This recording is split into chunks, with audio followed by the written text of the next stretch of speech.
Please.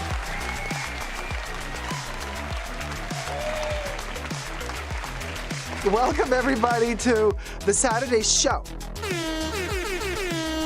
Or for some of you, it's already Sunday. I see Debbie's hungry for bananas. Hi, Debs. Angela White, Trina, Finley Evans, Teresa McGuire, Blanca Radka, Cecilia Roth, Nicole, Pancakes, Corey Emerson, Finley Trina, Alyssa in Wonderland, Pink Panda, Gold Cat Studios, Blanca Radka, Andrea Myers, Dorcia S, Kat, Natasha Milos, and everybody. Despina, hi, how's it going, everybody? Hello. We're back. Cabbage Patch Attack. I mean, we've been here yesterday. We've been here twice yesterday, and we're here today, okay? Because, well, you know, I didn't want to let my people down because it's the weekend. Hi, Gloria Retinos, Velasquez, Trina. Finley says, yes, how are you alive? I am barely hanging on, okay? Barely hanging on. Y'all, thumb up the live stream while you're at it. Subscribe. Can you believe some trolls yesterday we reached 74,000 subscribers and then we celebrated the 74,000 subscribers and then like 6 people unsubscribed? Now, that's a typical sitch. It usually happens when somebody celebrates another milestone. It always happens when a YouTuber says, oh my God, or we just reached another milestone, and then people unsubscribe just to be batchas. And that's what happened yesterday. So we are, hi Vivienne, hi Polyhesta. So we are no longer, I think we're no longer at 74K. Hi Nikki Jupiter, hi Kev. Oh my God, I need the cable for the battery to charge. Hold on, I'm gonna fetch it. Let me check. So what do I have? I got yeah, no, you guys, we are, wait, let me check. How many do we have? How many subbies? Okay. We are, yeah, 3 away from 74,000. So can you believe? So we are 3 subscribers away from 74,000. So we might reach 74,000 today, and then some baboon might unsubscribe again. Speaking of baboons, housekeeping to all the baboons out there who comment on the live streams after they are posted. They say, oh my God, the intro's 20 minutes. Girl, bye. Okay, first of all, that's what chapters are for. We have the chapters for you if you do have more than 2 brain cells left, or if you're not within the single-digit IQ community. You might know that actually the live stream is chapterified. And there you go. So thank you to Kate Moore for all the chapters. You can just click on the chapter, you know, after the intro, there's the beginning. So there you go. So there's that. All right. To all my single-digit IQers out there, you're welcome. I could spell it out for you, but I have a sneaky suspicion you won't know how to read. So, hi D, hi BB, hi Melody Rice, again, Evian, BB again. Hi D, welcome, new subscriber here, glad you're here with us. Hi Robbie Lorraine. So we are 1 subby away from 74,000 now. Can you believe? We're not going to celebrate that soon. I need to have a little bit more than 74,000 before we can celebrate, because yeah, now somebody's going to unsubscribe. However, oh, we're at 74,000. Oh my God, I was just about to say, however, if we do reach 74,000, I'm going to show you something special I made for my Labubu.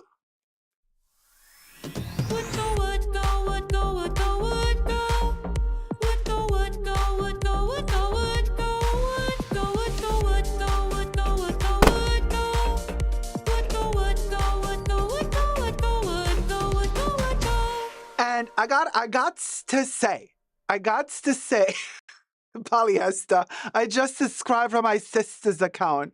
Well, your sister should be so lucky because now she gets to watch and chat with us. Thank you. Okay, so Fabulous. Hi, Elise. So where are we at now? Are we at 74K or like 74? Yeah, we're still at 74K. Kev says, a Labubu fur coat. No, I made, okay. So do you guys remember, hi Zeitgeist, do you guys remember, oh no, Zeitgeist says, hello Dacob, today I woke up feeling kind of sad, so it's good to see you. Now I'm here to save the day. If you're being depressed, if you're having some type of vibe, some type of feelings, if things are boiling and bubbling in the surface, surface, and you're feeling some type of way, don't you fret none, because we're here to entertain you. We're going to entertain you today, and it's going to be fabulous. We're going to have ourselves a couple topics to talk about. We're going to throw some shade, and I'm going to show you my Labubu. Get your minds out of the gutter. My Labubu. This is how they call it now. Hi, Natalie, gorgeous. How's it going? Hi, Monarch. Yeah, we'll go. So here's the thing. I made a little outfit for my Labubu. You remember the unboxing and the review that I just did yesterday? Oh my God, it seems like a gazillion years ago already. But it was yesterday. I filmed my Chanel Splendid perfume review, and I unboxed it in the video, and they gave me already the Mother's Day packaging, which is like this beautiful purple stuff with camellias, and the ribbons are silver with lilac Chanel logos on them. I'm like, oh, this is a good color. Let me turn this into a little Labubu outfit, and look at my Labubu. It has a whole little, it's going into outer space, you guys. Ta-da! Look at Labubu see and everything. And this is the back of it. Okay, it's a little bit all over the place. But you know what? My Labubu has a Chanel outfit. Hi, DOC. I knew Debbie was going to say bondage boo-boo. No, it's not a bondage boo-boo. It's like, what else? Bondage chic. Yeah, I was warned that everybody was going to say, oh my God, you're pulling a Balenciaga on us. No, this is not a teddy bear. This is a grown-ass Labubu. Okay. Fine, I'll cover it up, guys. Why is everybody's mind in the gutter? I thought this was going to be an innocent moment. No. Everybody's ratchet. Everybody. Okay, I'm going to cover the booty. There you go. How about that? The Labubu has a look, Labubu has a trefoil in the front, and it has a trefoil in the back. Very sexy. Okay, and it's protected. Now it's giving Vivienne Westwood, because remember when Vivienne Westwood wore, well, she didn't wear a trefoil, but she wore from the Garden of Eden, the thing that Eve had. What was it? What plant did she put on the Labubusi? Oh, somebody who knows the Bible. Can some Bible person tell me what did Eve wear on the the coochie?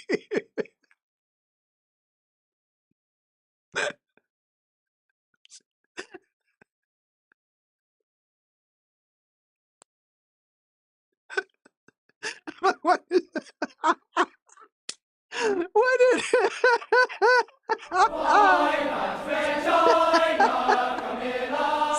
like, what did she wear on the coochie? A fig leaf. There you go. There you go. We'll go. And there you go. She got a fig leaf, okay? Get your minds out of the gutter. A tree fig leaf, baby. A chastity plate. Okay, you guys are terrible. This poor Labubu. You have taken all the innocence out of this poor little creature. I cannot with you people, but you're my kind of people. So you know the mind is in the gutter. This is where we're at. It's 2025. What did you expect? Hi, Closet Hannah. I swear YouTube isn't notifying me. Notifying me. Oh, notifying me. That's a good one. Notifying me about the lives. I'm always stuck in the replay crew now. No. This is not the replay crew. This is live. Right now we are live. This is not the replay crew. Oh, by the way, you can tip your host here. And as I'm turning this on. I don't know if I can play the tip from yesterday. If I can't, because oh, okay, Zibidi. Zibidé donatait de $50. Thank you Love so you. much. And mommy does too. Thank you so much. So Zibidi actually tipped yesterday, but Zibidi tipped after we already pulled the token out. So I promised Zibidi I'm going to put Zibidi into the chest today. So it's in here today. And at the end of the live stream, we're going to pull out one of the coins, and the lucky person who's on the coin, if you're still in the chat, you get to ask Mr. Predicto a question about the future. Jenny Young, thank you so much. Wait, hold on. Let me get the Jenny Young the donatait coin. de $20. Back-to-back live stream. Thank you for all your hard work. Dacob. Thank you so much, Jenny. No, we used up all the coins for the Labubu. Hold on, I have new coins. Really? Do we have to already begin the stream with the Labubu? Why are we so ratchet? Jenny, hold on. Jenny Young, Jenny.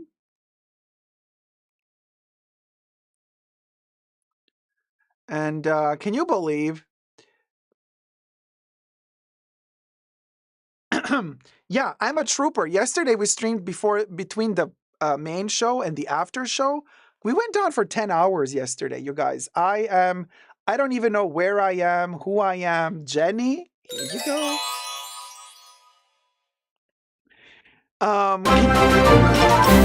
Terry, thank you so much, sweetie. Thérèse Anqueguir donatait de $20. I'm going to add Terry to our gorgeous treasure chest.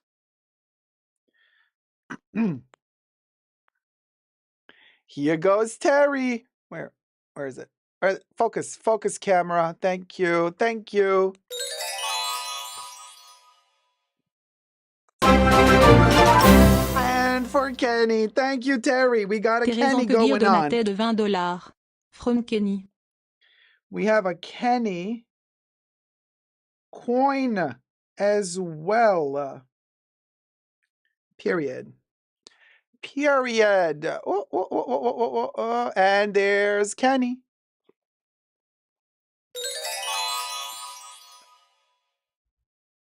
Thomas O'Sullivan, yes, Dacob, you're a trooper. Staunch.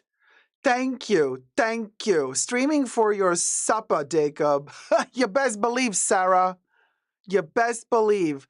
And my supper is the happiness and the soul you give me, because that's all I'm allowed to eat at this point, because I got to lose weight.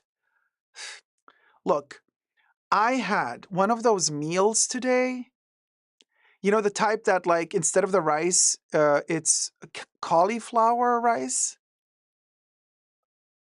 Is it a rat in the bunker? I don't know. Is it? Who's the rat in the bunker? Oh, maybe.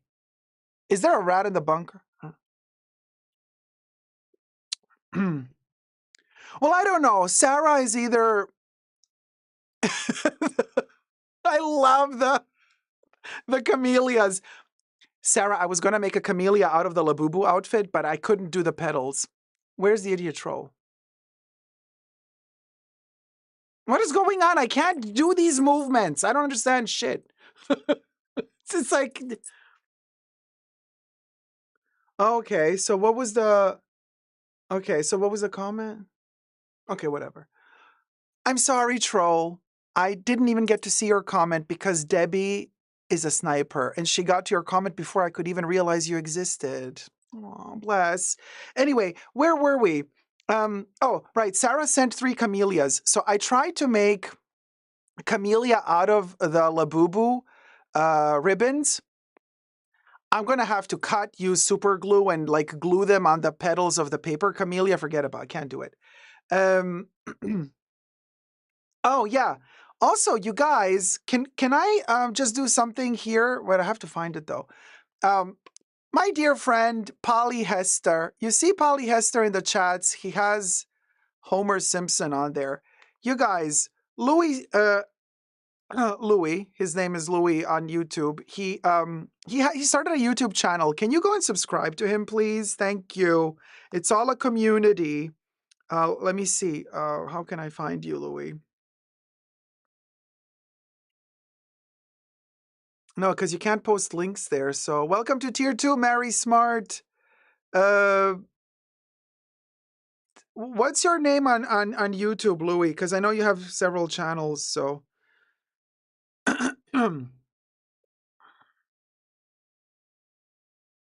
Oh, good. Debbie understands 90%. Yeah. So Louis started a new channel where he, pushes forth Spanish. Louis Verduzco. There you go. So let me see if I can also find it here.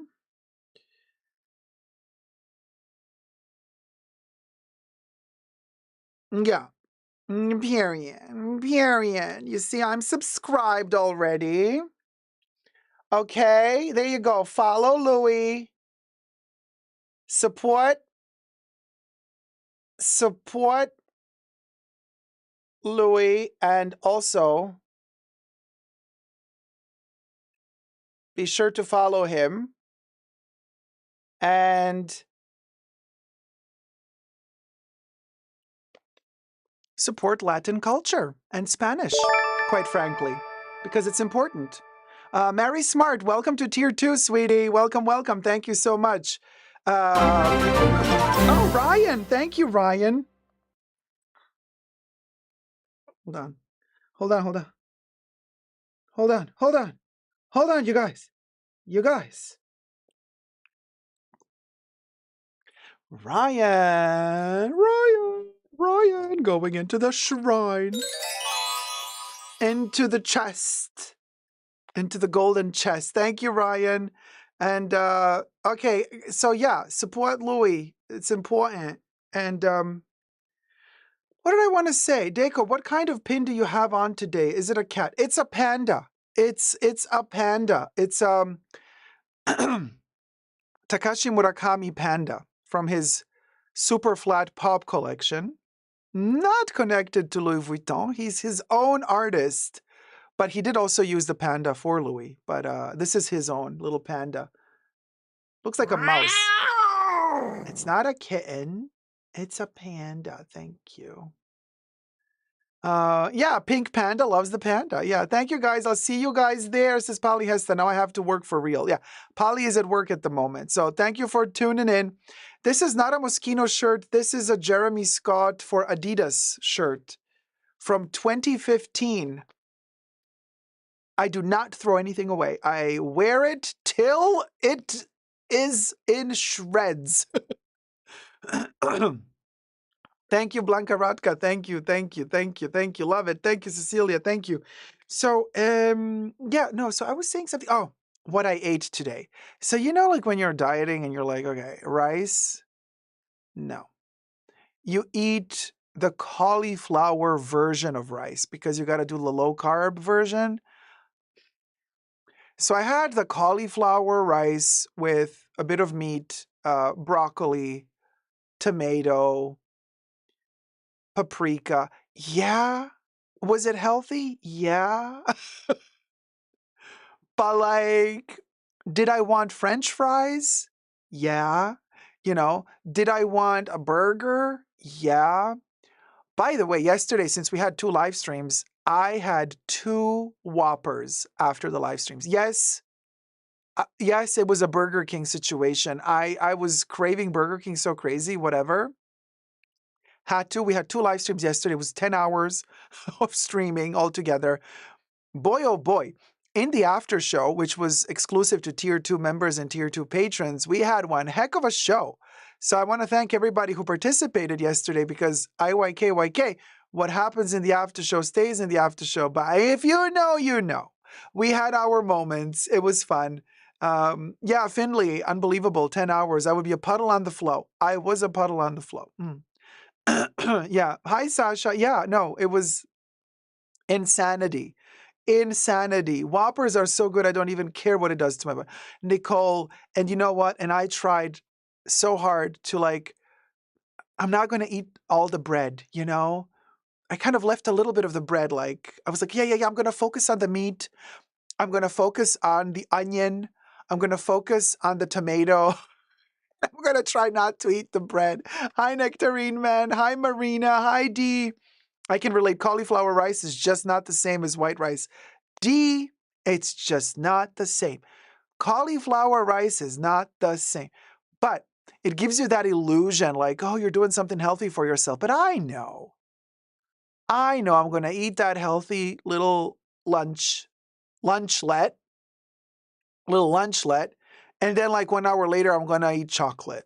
You know what I mean? Because I'm going to be like, oh, I did something healthy. So now I can round it off with a bit of chocolate, you know?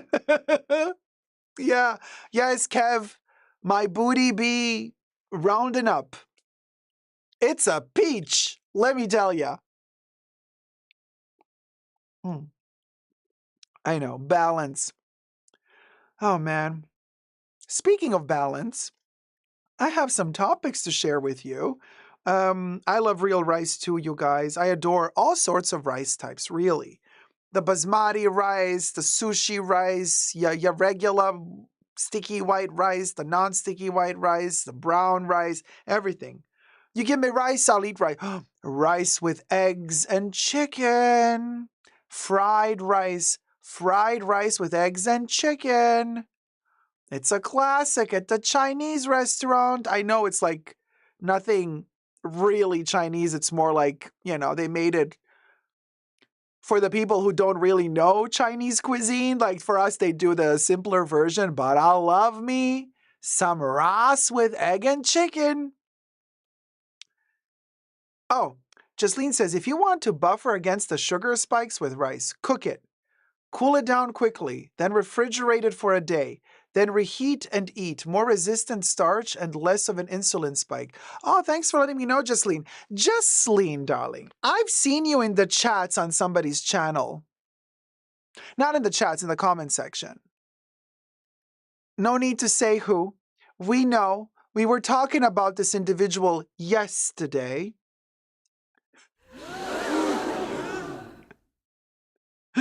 And I was like, my Jasleen is commenting there.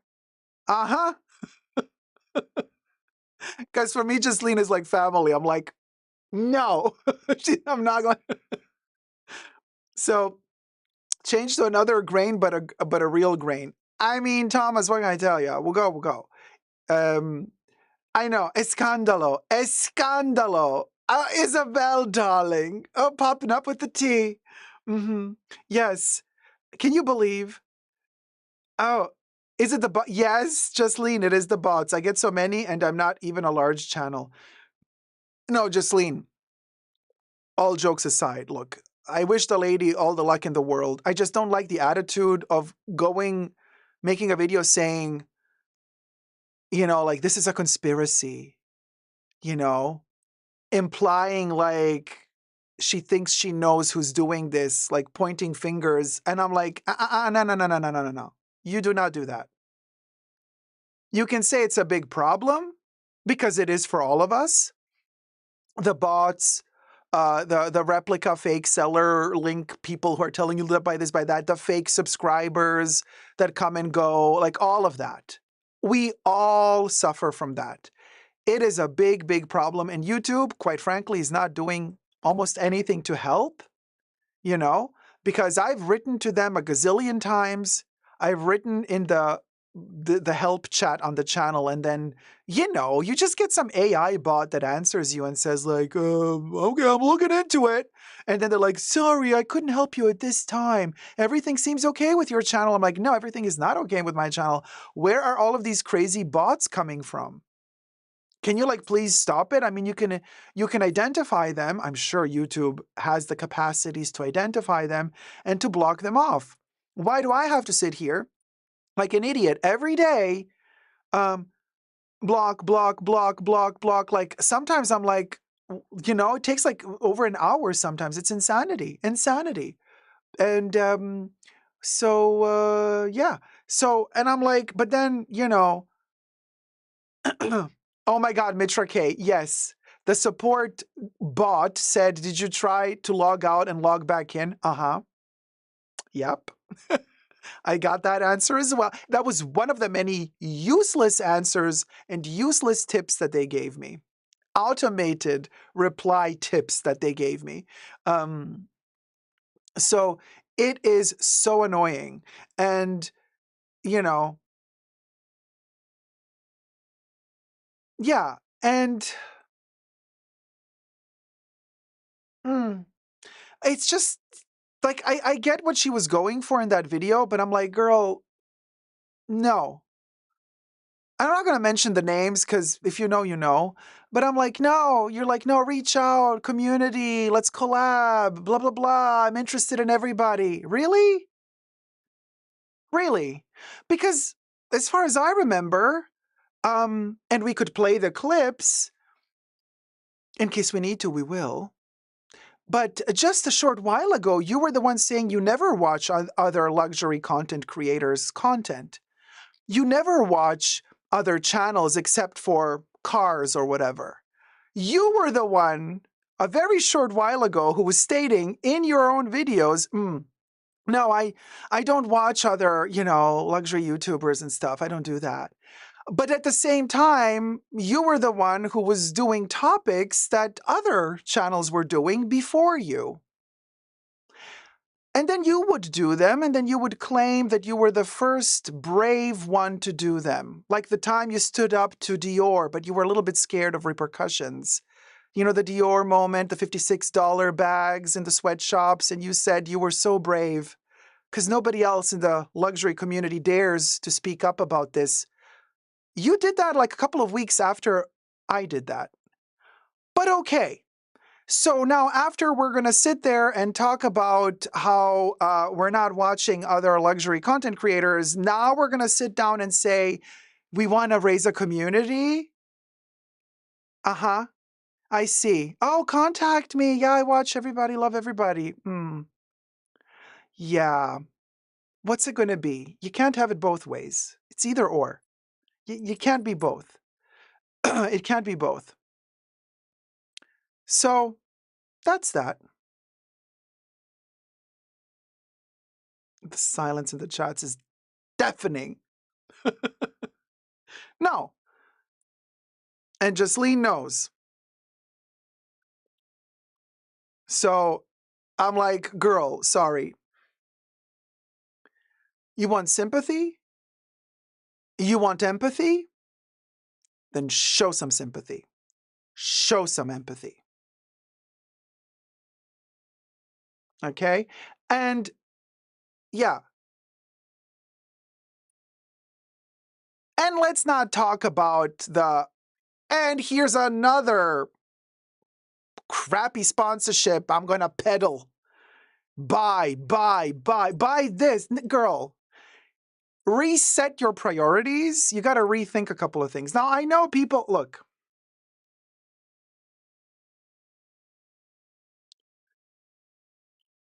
people are lambs. What are you going to do?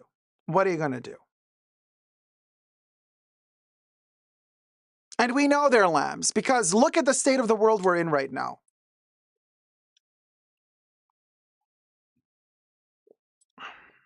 Who you choose to watch, who you choose to tick on matters.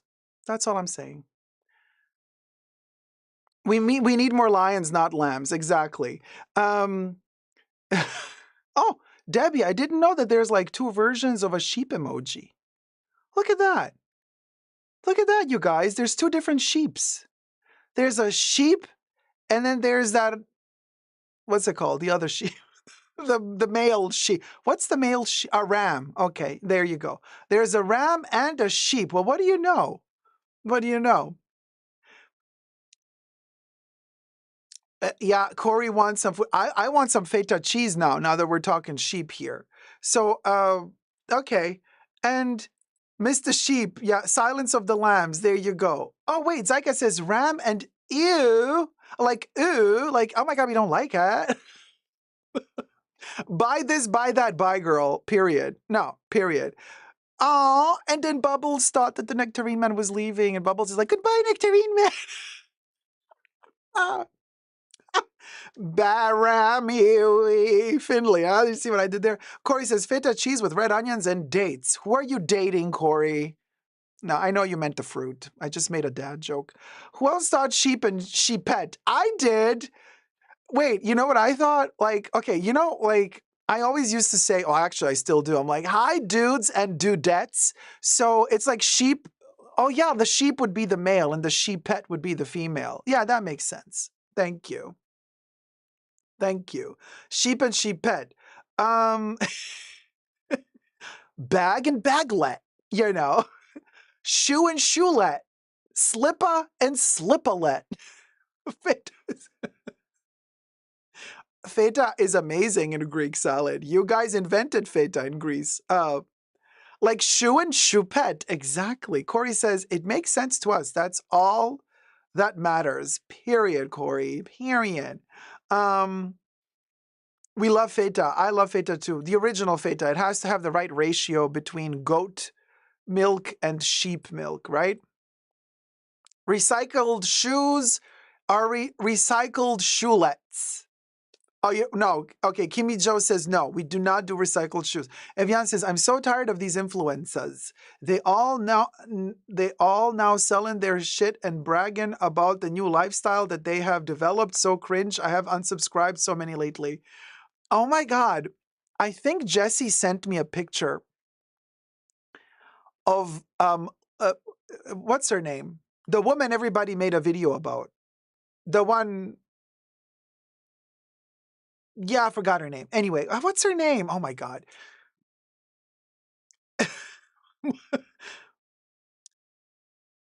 Ah, Lydia. Yeah. Okay. Thanks, guys. Yeah. The bag lady. So, Jessie sends me a screenshot. She's like, oh my God. I'm like, wait, what is this? So, Lydia is selling one of her Birkins or Hermes bags for $50,000, or is it 50,000 pounds? I'm like, oh, somebody needs money. Oh, she's selling all her baglets and she's, yeah, 50K for a Birkin, right? 50K for a Birkin, and she has quite a few. Quite a few. And I'm like, okay, girl what's she doing? Jesseline says, it's tough times for luxury content creators whose channels are a significant, if not only source of income, especially when de-influencing luxury is now all the rage. Oh, that bag isn't Lydia's. I sent Jessie a message. Jesseline, whose bag is that? Jessie told me it's Lydia's bag. And this is how misinformation starts. It's part of her edit for another shop. Oh, so she's paid? Oh, so she's paid to promote the sale of a $50,000 Birkin? Ah, what's worse is that's maybe that's even worse. But it has a disclaimer. But she has her own bag brand she's promoting, right? Yes, she does. She does. Okay, Justine says, that being said, she has a gold mini Kelly, which I did not see for sale. Uh-huh. There you go. Kev is asking, does she get 10%? Let's do a quick calculation. If she were to get 10%, because you know I'm terrible at math. So if this shop manages to sell, okay, we'll go, manages to sell that Birkin for 50,000, she's gonna, oh my God, 10%. Oh, there you go. You're so fast, you guys. She's gonna get $5,000. Could you imagine being like, yeah, if you sell the bag for 50K, I get 10%. And she gets 5,000. We don't know, allegedly. Everything I say in this live stream is for entertainment purposes, only not rooted in truths or facts. Everything's alleged and just my opinion. What are you gonna do? So, allegedly. But hey, that's not bad. Could you imagine? You didn't even go through the journey to acquire the bag. You're just give your name attached to the bag, and if it sells, you get 5K. We'll go. You know, there you go. I mean, yeah. Mitra K says, what do you put in a $50,000 bag? $50,000, baby, is what you put in. Beer says the background looks like J-Lo. Love don't cost a thing. Look, speaking of J-Lo, we are very much into Floridian audacity yet again today. This is very Florida. And this is because, well, I want to share with you a story. I want to share with you a story from Florida. It's a somewhat sad story, but it's a story you might know. You might know the tune to this story. And I'ma share it. I'ma share it. I'ma share it. I'ma share it. Where is it though? Okay, it's here. Okay, are you ready for this story? Wait, where is it? Mm-hmm. Floridian story time.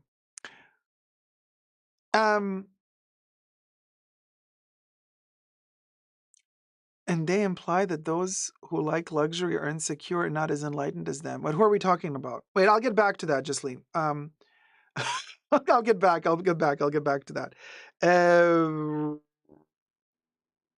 Right. Okay, my intro is this. Okay.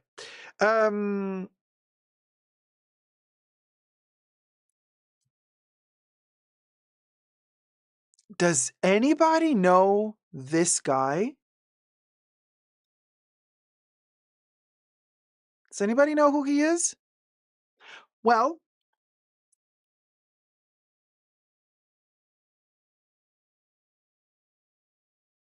wait, should I sing and then say the name? Okay, let's do this again.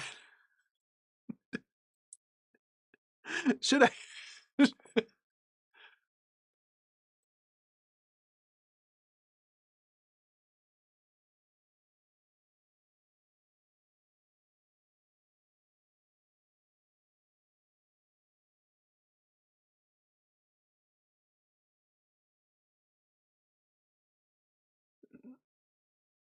Oh, no.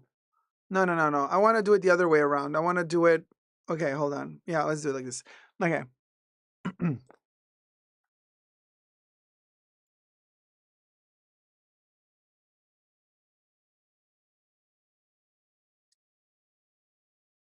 Does anybody know who this is? Does anybody remember a song from the year 2008/2009? A song that went something like Beautiful Girl, You Make Me, and then I can't say the word on YouTube. You know, Beautiful Girl, I can't sing. Anyway, yes, you guessed it in the chats. Beautiful Girl song guy, Kingston. Exactly, yes. So, guess what, you guys? Sean Kingston. This is, I think, his mugshot. So the gentleman who sang the song back in 2008, 2009, I guess he was a one-hit wonder. I'm not so sure because like everybody only remembers that one song. So Sean and his mom, Janice Turner, have both been apprehended, if you know what I mean, in Florida. Sean Kingston and mother, as reported by Yahoo News, have been found guilty of fraudulently obtaining luxury watches, a car, and many more things. We're talking about a pretty penny here. The U.S. Attorney's Office for the Southern District of Florida. The Floridian audacity. Here we go again with Florida. I mean, you can't make this shit up. It's always Florida. But it is very interesting how there's always a new way. There's always a new way to find a way to get away with fraud in Florida, isn't there? So the U.S. Attorney's Office for the Southern District of Florida also alleges Kingston leveraged his celebrity status and often persuaded his victim vendors to stray from their regular business practices and convince them to either supply or deliver their goods and services prior to receipt of full payment.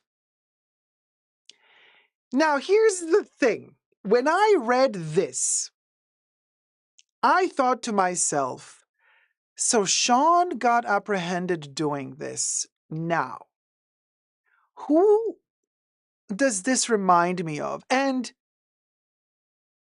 who might have Sean got inspired by to do this? Let me think. As I say, everything I say in this video is for entertainment purposes only, not rooted in truths or facts. Everything's alleged and just my opinion. I also say thank you for subscribing. Let's get to 100K. Thumb up this video. And here's, yes, a little, sentence buzzes in my ear. Does Yolok Pa ring a bell? Does the money is on the way? I don't have time for this. I don't have time for you. Does that ring a bell? Yeah. Anna Delvey. Anna Delvey, baby. Anna Delvey. Wasn't she the one who just a couple of years ago was telling people, look, you can ship over the mattress, you can ship over the bed, ship over everything, give me the suite to the hotel room, and don't worry, the money is on the way. Look, I am an heiress to a big fortune somewhere in Europe. I'm good for it. I'm good for it. Okay, I got the money. And then people say, okay, they believe her, they give her the stuff and then she doesn't pay, right? That's the shtick. So apparently, yeah, oh my God, Nectarine Man in the live chat says, hey, I was famous 15 years ago, send me money. Well, that's the thing that kind of surprised me, but then again, it's Florida. So Sean does have a song that it was very popular in the year 2008/2009, which is Beautiful Girl. Everybody sang it. It's an earworm still to this day. But then after that, we don't really know. So apparently he was going from place to place telling people, hey, I'm the guy who sang Beautiful Girl.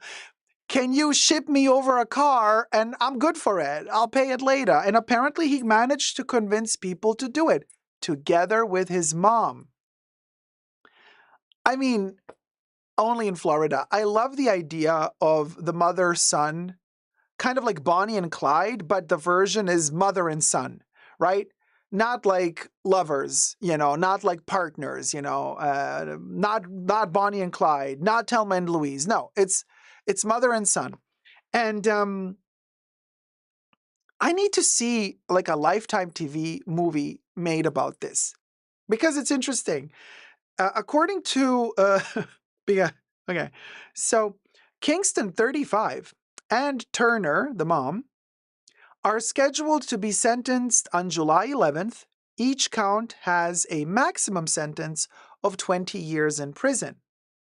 According to the mother and son's July indictment, the duo conspired to commit wire fraud between April 2023 and March 2024.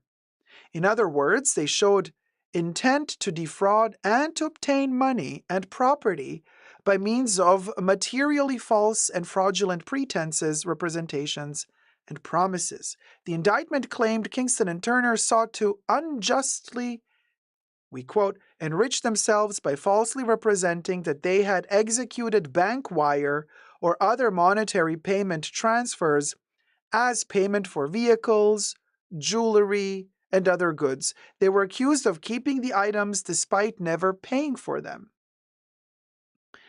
Some of their ill-gotten gains included 3 watches, which involved fake wire transfer for $285,000 and $480,000, $160,000 car, and $40,000 worth of audio and video equipment.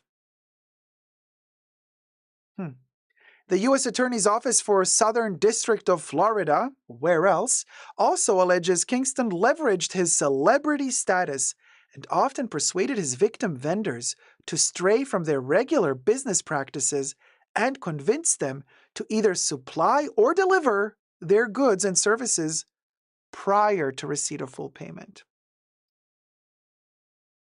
Now, as they were taking away his mom out of the court, allegedly he kind of screamed to the police officers like, keep her safe, whatever you do, protect my mom. And it says the 35-year-old rapper, whose real name is Kisian Anderson, was crying with his hands clasped as the jury read its verdict inside the Fort Lauderdale Federal Court. What did he cry? He cried to save his mom. His mom was accused by the judge of being the fixer and nerve center in charge of the scheme, as her past convictions for similar crimes painted her as being in charge of the scheme.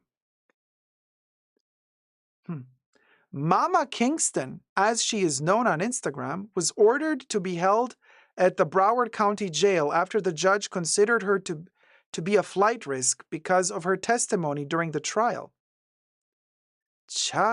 She served a year and a half in prison after pleading guilty to stealing over $160,000 in a bank fraud scheme back in 2006.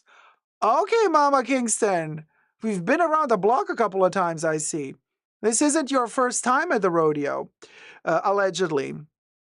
Kingston's defense team described him as a child who did not understand finances and would spend the money with no regard.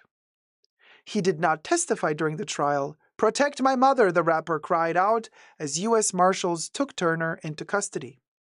Kingston was placed under house arrest and with bond conditions of a $200,000 surety bond in cash. They're like, honey, you're not going to tell us you wired the money for your bail. You got to pay us the $200,000 in cash if you want to be bailed out of jail as you're waiting your verdict on the 11th of July coming up this year. So, he also has to put up a relative's $500,000 house as part of the bond requirement. Kingston remained silent and didn't answer questions from reporters as he left the courthouse after his conviction. The arrests stemmed from a civil lawsuit filed against the rapper by Ver Entertainment LLC in February 2024 that sought payment of damages for breach of contract and fraud after Kingston ordered the 232-inch colossal TV and a sound system for his home. 232-inch? I'm trying to figure how big is 232-inch. That's huge. 232-inch television. Yeah, that's big. That's pretty big, you guys. That's like the size of a wall of a house. That's the size of a wall of a house. To lower the price, of the $111,000 purchase, you can't make this shit up. To make it cheaper for him, Kingston supposedly promised to make promotional videos about the products with his friend Justin Bieber, baby. Okay? The suit said. Justin Bieber. The commercials were never made and Bieber was never involved. Who knew? Who knew? They are accused of stealing almost $500,000 in jewelry, more than $200,000 from the Bank of America, $160,000 from the Escalade dealer, more than $100,000 from First Republic Bank, $86,000 from the maker of customized beds. Now, hear me out, you guys. Did I miss the memo here in the luxury sphere? Because $86,000 for a luxury bed? Didn't we report about this just a couple of weeks ago in another video where I was talking about Netflix paying $11 million to a producer of a movie, and they sent it to his private bank account and he spent hundreds of thousands of dollars on mattresses? And now I read this other fraudulent case where somebody spent $86,000 on a luxury bed. What am I missing here? What's up with these mattresses? Why is everybody buying hundreds of thousands of dollars worth of mattresses? What am I missing here? Prosecutors said Kingston and Turner unjustly enriched themselves, telling various sellers they sent out wire transfers for payment towards high-end vehicles and jewelry when the banks had executed no such transfers. And a Delvey playbook classic. They had obtained over $1 million worth of possessions through the scheme. Victims of the ruse testified the mother and son duo defrauded them out of a bulletproof Cadillac Escalade, darling. Escalade. A colossal TV and hundreds of thousands of dollars in watches. Kingston and Turner were successfully sued on 2 separate occasions and forced to pay over $300,000 in both cases. The two had to dish out another $356,000 in 2015 after they were accused in New York City federal court of failing to pay a customized watch seller. Now, hear me out. Okay, I'm not the best person with money, by no means. I mean, I see a shiny object, I think it's super cute, and I go, ooh, I want it, and I buy it. And then I come home and I'm like, oh, sure. Look, we've all been there. We've all had buyer's remorse.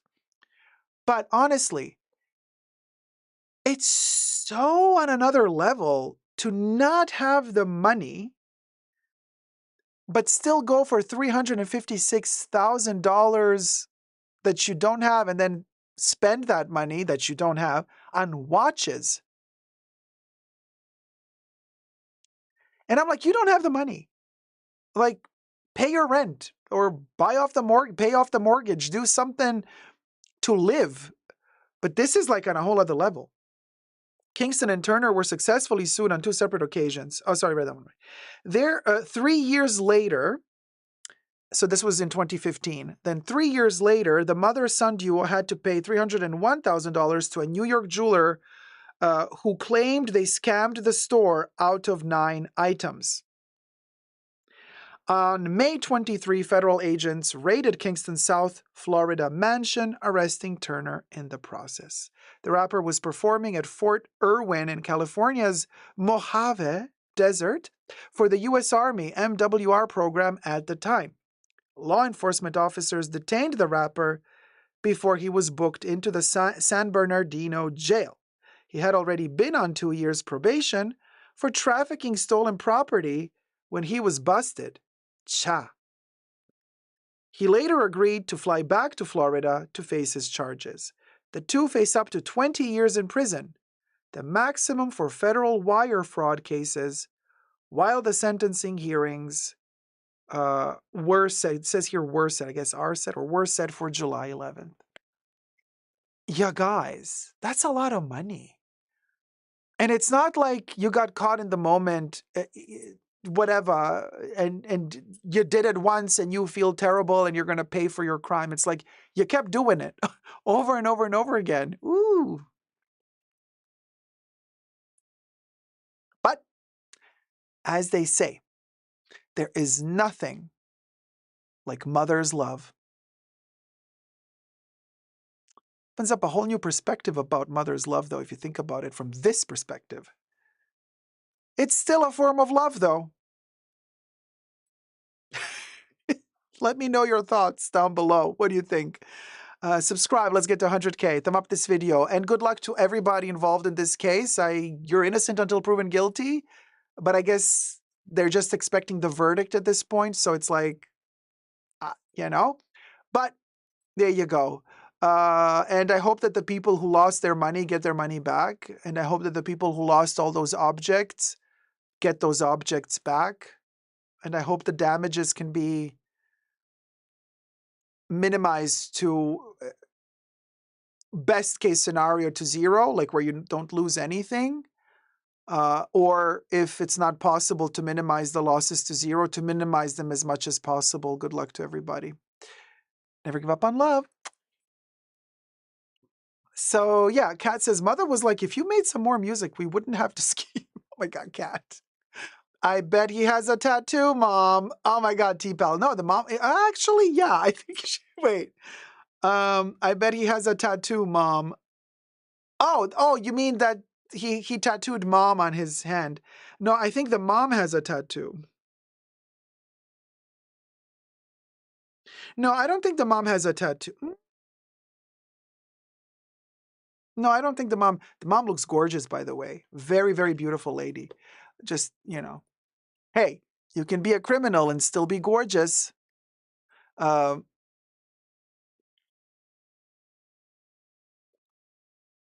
Beer says mother should have married him off to a Kardashian. Scheme legally and the old-fashioned way. Look at Beer planning. TNT Overpower, hi from Dubai. It's Aid here, so Aid Mubarak, hi sweetie. Hi, hello. Welcome to the chats. Kat says mother was like, sorry, but no. Scheming and scamming gives you a dewy glow. We'll go, right, Kat? Cha, can you believe? So anyway, Debbie's like, what? Well, it's Ramadan still, isn't it? So it's like, so it's like it's ending, right? So you're kind of exiting now, right? Oh, you guys get to eat and feast and enjoy. It's amazing. Oh, till tomorrow? Okay. So tomorrow is the feast. Till tomorrow is the feast. So tomorrow is going to be a ton of food, right? There's going to be a lot of food. Oh my God, I can only imagine how amazing. And then like, you've been craving certain type of food, right? And then you're gonna like eat. It's a 3-day feast. Oh man, that sounds amazing. I would have to be like literally concealed in the bathroom because I you know what I mean? Because I can't digest. It would be difficult, but this doesn't matter. You know what? Whatever. I would move into the bathroom and I would live there for 3 days. Just eat. So yeah, so Ramadan is over today and it is tomorrow and lots of pistachio chocolate. Oh man, that's delicious. Also, yeah, and this is where you're famous, like what the whole world calls the Dubai chocolate now, right? And then Dubai was like really upset that the world started calling it Dubai chocolate because like Dubai then realized, well, the Emirates realized like, wait, that's a cheap version of our chocolate. How dare you call that Dubai chocolate? And I think they want to put like legally to do like, like champagne, you're allowed to call champagne only if you made it in the region of Champagne. You can only call Parmigiano Reggiano cheese Parmigiano Reggiano if it's made in Parma and in that area. So maybe like Dubai chocolate should be allowed to be called chocolate only if it's made in Dubai or the Dubai way. Yeah, TNT Overpower. Yes, our Dubai chocolate. Yeah, it's been a whole thing this past year. Like in 2024, like Dubai chocolate went viral. Everybody wanted Dubai chocolate. So, well, I don't know. Munyamu says, hey, wait, hold on a minute. The Syrian are the ones who created kunafe with pistachios. So then you have to battle to get the name back so that, that Dubai doesn't snatch the name of your sweet. It's a mess, babes, because right now the world is calling it Dubai chocolate. You got to do something to what's it called? To take over the narrative, you know what I mean? Marina says, I tried it. It's amazing. Having a salad with pistachios right now. Oh, Trina, stop. I love pistachios. I'm just not allowed to eat nuts.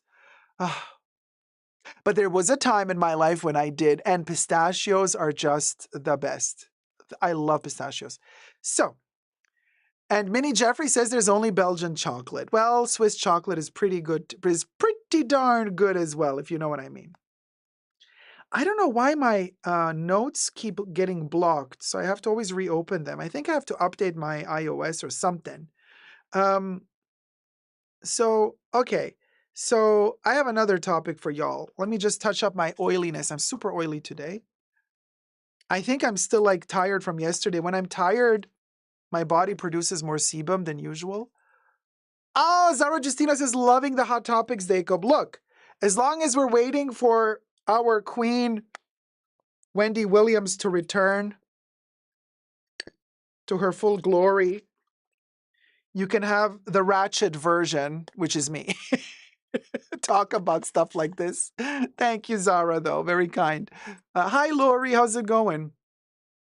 Oh, thumb up the live stream. No, I have no update on Onaija. I think she came back to the States, though. I think she did. All right, next topic. Now let's film this one.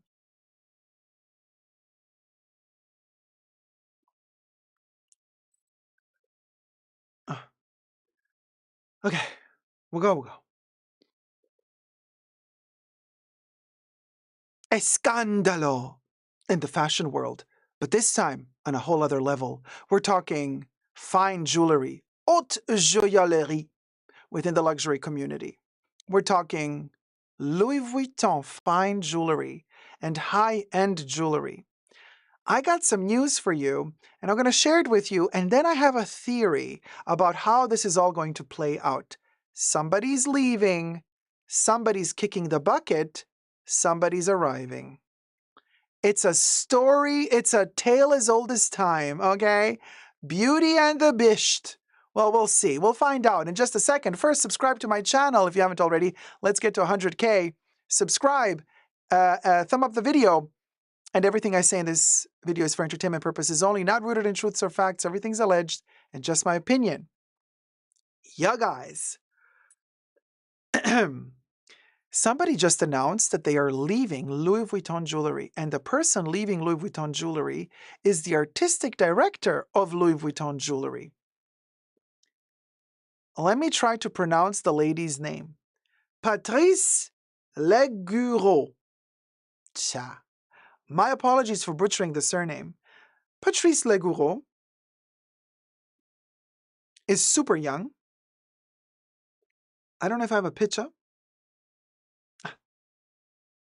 Hi, Patrice. Oh, no, I made a total mistake. Sorry, guys. We have to do this again. Sorry. Sorry. I know, Sarah. I know. I made the mistake. Forget about what I said. Patrice is part of the video as well. I just flipped the names in my stupid little chart here. My bad. Unlike some people, I can admit when I'm wrong. Now,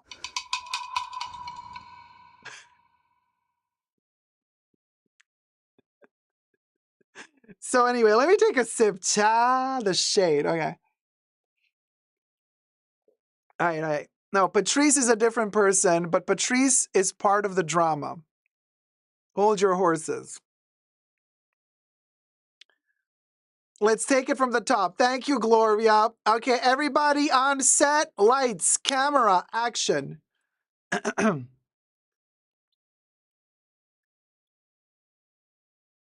Wait, how did I start the video last time? What did I say? I said,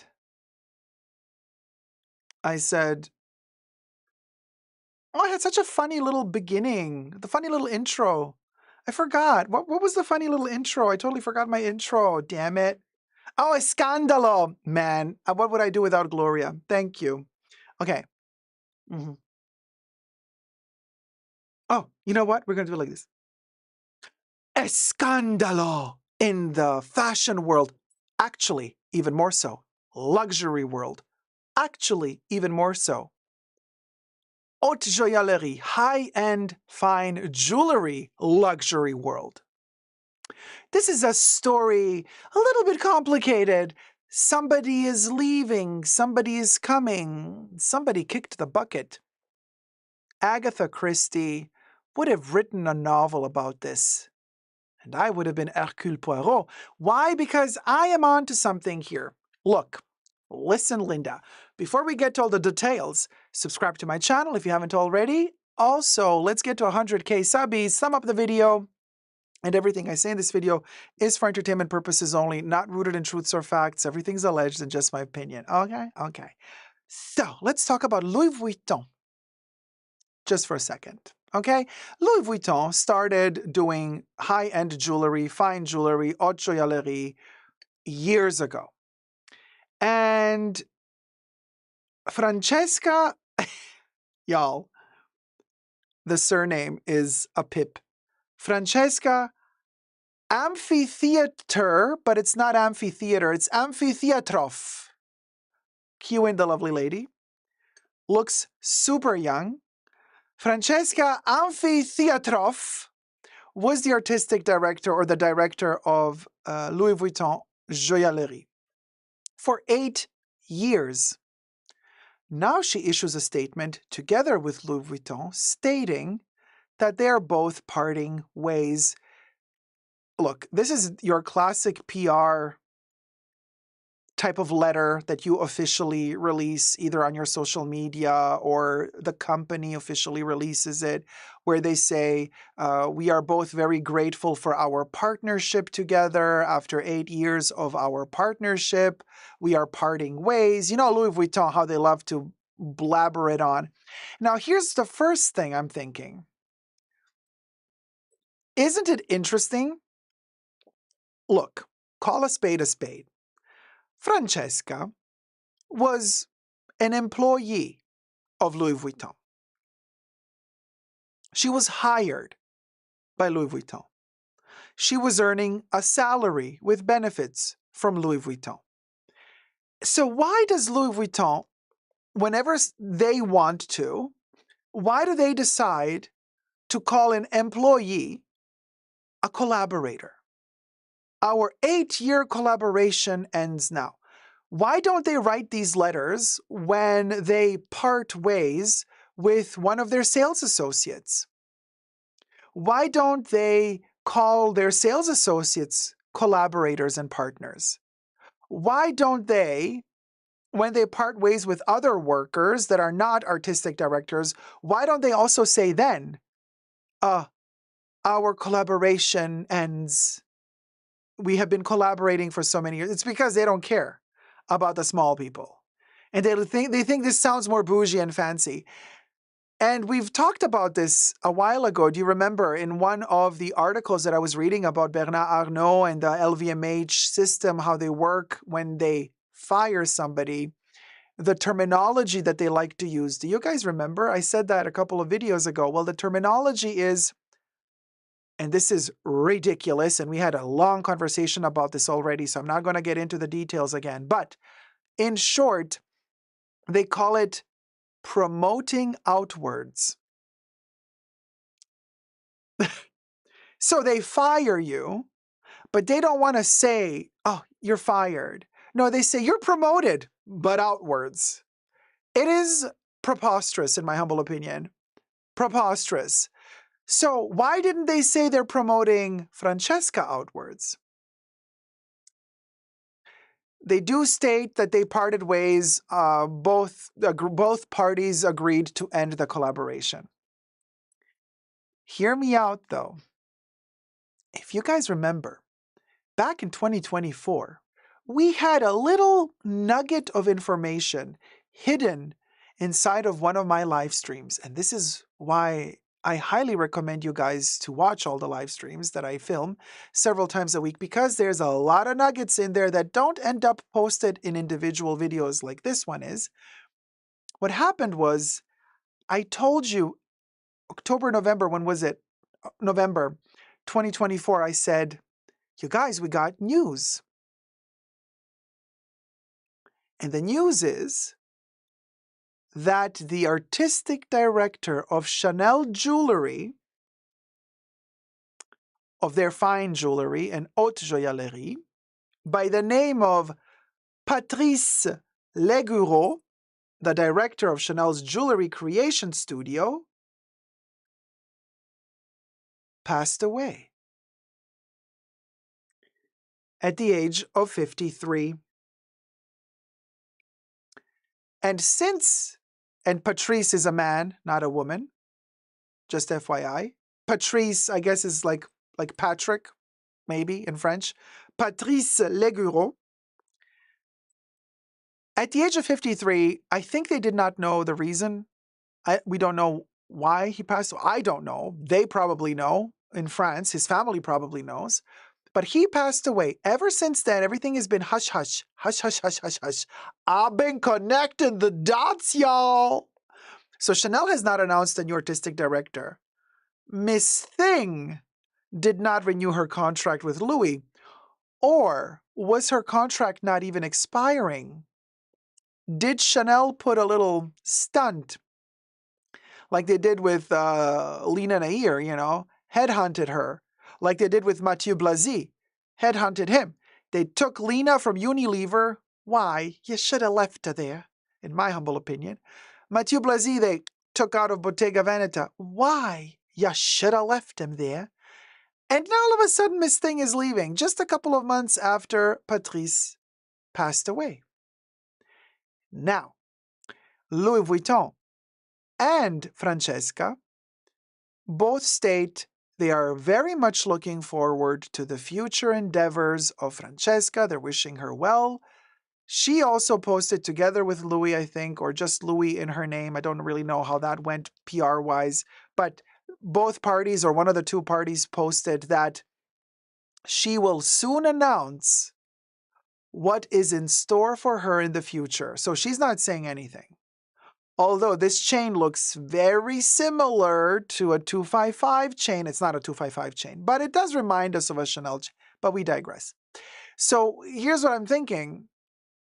I'm thinking that Chanel is going to hire her to be the new Chanel Haute Joaillerie Fine Jewelry director. Because why else would you leave LVMH? You've been working there for 8 years. And in the article that I read, it said that just a couple of weeks ago or months ago, she went to the inauguration of a special boutique that Louis Vuitton opened up for their jewelry in the center of Paris. Like they're expanding their jewelry. They're inviting their clients, their like VIP clients that spend millions of dollars on fine jewelry, to special places of the world where they organize these like little trips where they pay for you to fly in, they pay for the hotel for you. You spend like 3-4 days in a luxury resort where they show you all the jewelry, and while you're there sipping champagne, you're ordering and you're trying on all the expensive jewelry and you're ordering the expensive jewelry, right? That's how it works. So apparently it's been growing and doing very well, but now she's leaving. Chanel has a vacancy. You tell me. You tell me. Louis Vuitton, did I say Chanel? No, I meant Louis Vuitton invites you to all of these events. Actually, Chanel invites you as well.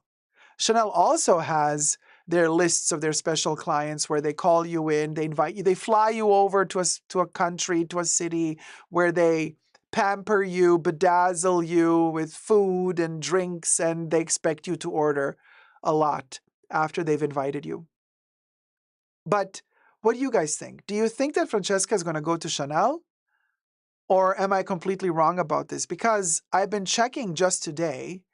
As of today, Chanel still does not have an officially appointed new high-end jewelry director. Could be Francesca. Also, when you do a little bit of digging, you find out that Francesca, as young as she looks, she has a huge resume. She's been working for a ton of different brands. She's been also dipping her toes.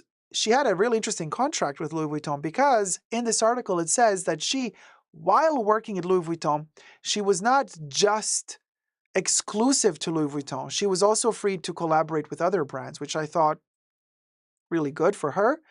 But in the past, many, many, many years ago, the article states that she also did a little something for Chanel. So it's not like she doesn't have experience with Chanel. What do you guys think? Trina says, I think she will go to Chanel. Kev says, well, Chanel definitely needs help. T-Pal says, interesting. Shaban says, oh, that's a great contract. Yeah, that's the same contract Karl Lagerfeld had with Chanel. He also worked at Fendi and at his own brand while he was artistic director at Chanel. So let me know down below your thoughts and prayers. Good luck, Francesca. Whatever you do, sweetie, I hope you get a lot of success. And to Patrice, may you rest in peace, dear. Thank you guys so much for watching. Subscribe. Let's get to 100K. Never give up on love.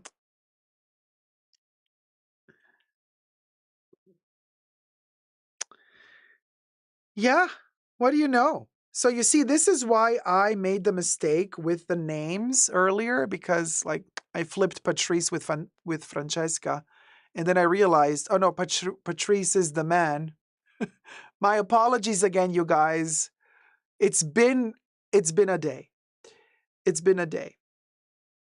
Louis sent me intel earlier in the day. Do you remember a couple of weeks ago, no, maybe over a month ago, we were talking about Neiman Marcus in Dallas, one of the oldest, if not the oldest Neiman Marcus in the States. Not so sure. Maybe there's an older one even. But anyway, this is the famous Neiman Marcus that Coco Chanel went to in the 50s when she visited Texas. And she was given her award by Neiman Marcus. I mean, there's still her photos hanging in there. Downtown Dallas, Neiman Marcus was set to close after a gazillion years of being open. And then the whole city unified to try to prevent it from closing, to find the funds, something, this or that. Now we have some Neiman Marcus intel where, let me tell you, who posted it actually? I can tell you. Dallas News, of course, who else? Dallas News on their Instagram account posted, downtown Dallas Neiman Marcus will stay open for now.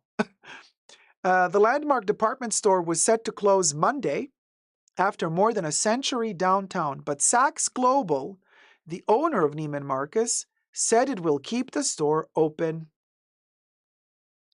The Neiman Marcus store in downtown Dallas will remain open through the Christmas holiday season, city officials said on Friday. The landmark department store was set to close Monday after more than a century downtown. So we're going to end, but you guys remember when I was talking about, when did this happen, you guys? When did I make the video? Was it a month ago? 2 months ago? You guys remember? We talked about it in one of my live streams. And do you remember what I said? I said, well, this is kind of sad. I think a historic monumental building like that deserves to be preserved in some way, shape, or form. I would turn it into like a museum. Like I would make every floor dedicated to a different decade where you could visit, you could dress up of a certain decade and visit the store as if you're going through time. And you could maybe also have a drink at the bar, and the bars on every level can be themed to that epoch, to that time. About a month ago, says Trina. Yeah. Yes, a museum and boutique hotel, says Gloria Retinos. Right.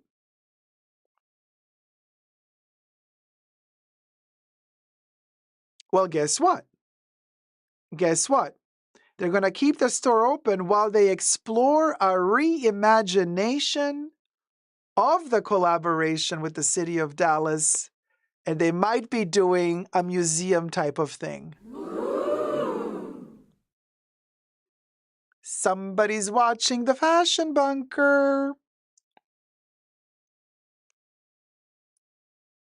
You're welcome, Neiman Marcus and Saks. You could look, here's the QR code. Saks. Send a hoe a tip. Oh, Big Panda. Now you, Big Panda. Now, I know you sent Pink this Panda earlier, but donated thank $25. Send a hoe a tip, Saks, for giving you a great idea how to preserve Neiman Marcus. Okay? There you go. There you go. Pink Panda, thank you so much. No, but you guys, come on. What a coincidence that we were talking about this over a month ago, and now they decide, oh, we found a solution to keep open. We're going to turn it into a museum. There you go. Pink Panda, thank you so much, sweetie. But I'm really happy if Neiman Marcus manages to stay alive, because that building is a part of American history, you guys. And it's not like America has a lot of history, because it's a very young country. So it's not like you go to Europe, some buildings are, thousands of years old. Okay. America, as inhabited by the Pilgrims and after, okay, doesn't have much architecture that is older than 200 something years. So the Neiman Marcus building in Dallas, it's a century old. You know what I mean? Like, it would be such a shame to just destroy it and call it a day. Really. I think it would be a shame. I know that downtown Dallas is problematic at the moment and the crime rates are really high and everybody's complaining they don't feel safe even shopping there. Like, I get it. But I'm like, come on. Even in New York, Times Square used to be a ratchet place until it wasn't. Yeah, it's still ratchet now, but it's not as dangerous as it used to be in the 70s. So what I'm saying is there's always ways to fix something up, Put a little love into it. That's all I'm saying. Kev says, we'll take $1 million in Saks store credit, including Chanel, please. It's not like they're paying their vendors anyways. Oh, Kev, yes, Quinn. Yes, Kev said it. We'll take $1 million in Saks store credit or more, as Onijah Robinson would say. I'm not talking until you give me Saks credit, and I want $1 million in credit or more. And then I want another $50K every month and every week. Thank you. Respect to the law. Respect to the Saks. Respect to the Neiman Marcus. Yeah, there you go. Claudia says Union Square in San Francisco needs help, period. Gift cards aplenty, beer, period. You best believe. The Galleria has dangerous surroundings now here in Houston, but people still go there from all over the world. Trina says, still, I agree, these historical buildings need to be preserved. Oh, for sure. They're beautiful, beautiful. They're part of history, really, Anyway, that was a bit of news. What do you guys think about that little tidbit? Then I also wanted to talk to you about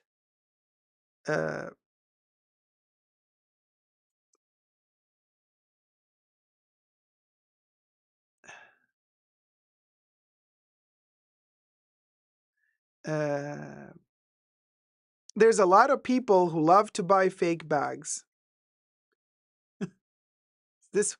We're not going to film this one, I think. So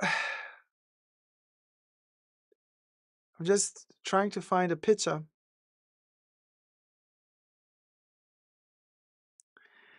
You guys, there's a ton of people who love to buy fake bags, right? You know who you are.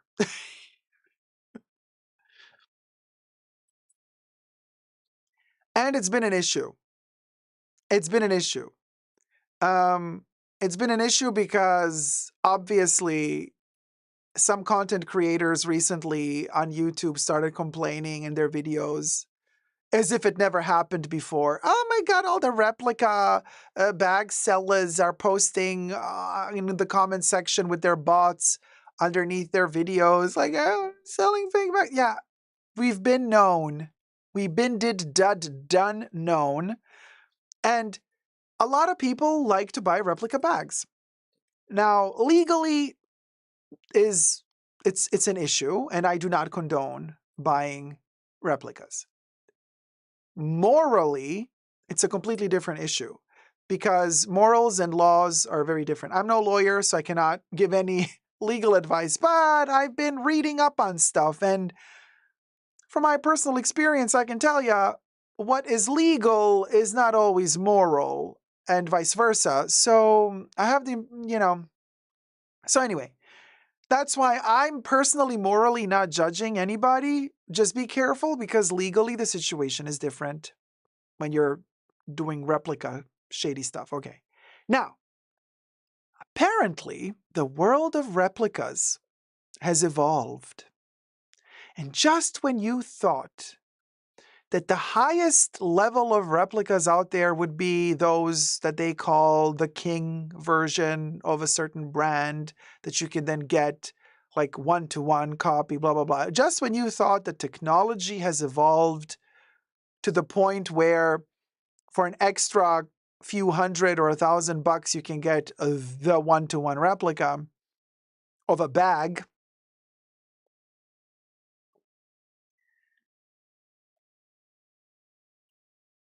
now the replicas have evolved. And just in the nick of time, might I say. Because with all these weird tariffs that are kicking in, 25% raising costs on, let's say, cars, well, what do you know? The replica market got you covered. They're selling replica cars now. I couldn't believe it when I saw it. Let me show you. Land Rover, mini Land Rover electric car. Small electric car. Look at that. Mini Land Rover. Look at that. 4,500. I'm like, are you for real? They're copying entire cars, you people. And here we were from the luxury community thinking, boy, it's really difficult to replicate a baglet. No, they're copying entire cars. And Kay says in China they have knockoff Bentleys called Rentleys. Oh my God. Look, they say mini Land Rover electric car, small electric car, electric cars for adults. Not for children, because apparently they have the children version as well. This is for adults. So we'll go. I mean, a Rentley sounds funny. Anya says, I kind of like it to force prices down. These companies have lost their minds. It's kind of like, I guess, lab-grown diamonds. You know what I mean? No, it's different, but it's different, but you know what I mean. Oh my God, PT says they have Rentleys in Dubai too, but those are not cars. Cha. The ratchetness. It's like a Barbie Jeep, but for grown-ups. Yeah, Gold Cat Studios. There you go. You know. Yeah, but cars take parts. Well, yeah. I mean, what do you mean? Like cars take parts, however, Debbie. Yeah. Well, you know, there are parts in the car. Everything is copied. Claudia's I'm wearing my lab-grown stud earrings right now. Way to go, Claudia. And Kay's like, looky, eggs and cookie. Say you go. Never mind. Debbie, I didn't get the joke. Debbie's like, you didn't get the joke. Trina says 25% tariff on a normal vehicle will increase the cost about $10,000 per vehicle.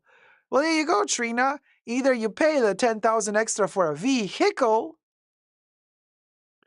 Is this Australian dollars? Or you do... Is this Australian? 4-5. Or you do 4-5 Australian, which is like 2,500 US. That's like 2,500 US, I think. Like if you convert, with the conversion rate. Could you imagine 2,500, baby, for the adult car? How many adults can you pack in this car? That was my Samantha Jones voice. Speaking of Samantha Jones, did you know that Kim Cattrall just partook in an ad for Charlotte Tilbury? You know Charlotte, you know good old Char. Thank you, Car. You know good old Char, the one that says, darling, you're thirsty. Your skin is thirsty. I can see your skin is thirsty. Try one of my serums. Your skin is thirsty. This serum will help you fix all the imperfections on your skin. Your pores will disappear. You will look at least 10 years younger. Yes, that's Charlotte Tilbury. Now, Kim Cattrall seems as though unofficially she has dipped her toes back into the character of Samantha Jones as she walks through a beautiful boudoir looking fabulous. Looks like she was styled by Patricia Fields. I'm not so sure if she was, but she looked like Samantha Jones, saying, when I wear something, I want to look my fabulous. You know what I mean? She pulled the Samantha Jones shtick, and I was living for it, seeing Kim Cattrall acting like Samantha Jones. And she is a clever lady. And this is what I'm thinking. If she decided to partake in that commercial now,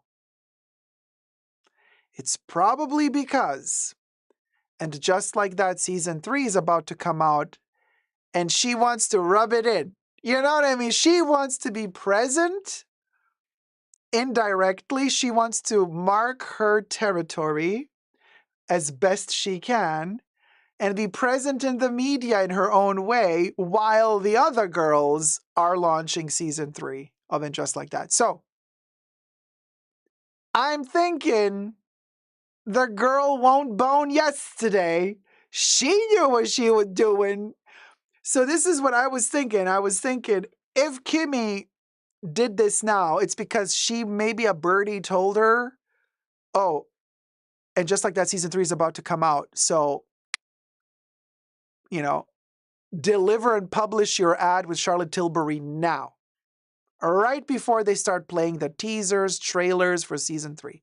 I'm just speculating here, but it's giving me that vibe. Also, it's been a minute since we've seen new episodes of it Just Like That, and I think they wrapped shooting last year, so I think it's time that they launched the new season. Son, how's it going? Son says Kim knows what she doing. She a queen. Yeah. So there you go. D says, I love Kim Cattrall for that. Rulongcha says, oh, hell no. I'd rather drive my Kia LOL better to look paw than to look fabulous in a ditch because of those knockoff parts, LOL. I don't think that Kia is paw, first of all. Oh, David Sanchez. David David j'avais Chavez. donaté de $100. David Chavez. Thank you so much. Very generous tip. Ah, we got a coin for you, David. Hold on. Let me put you on the coin.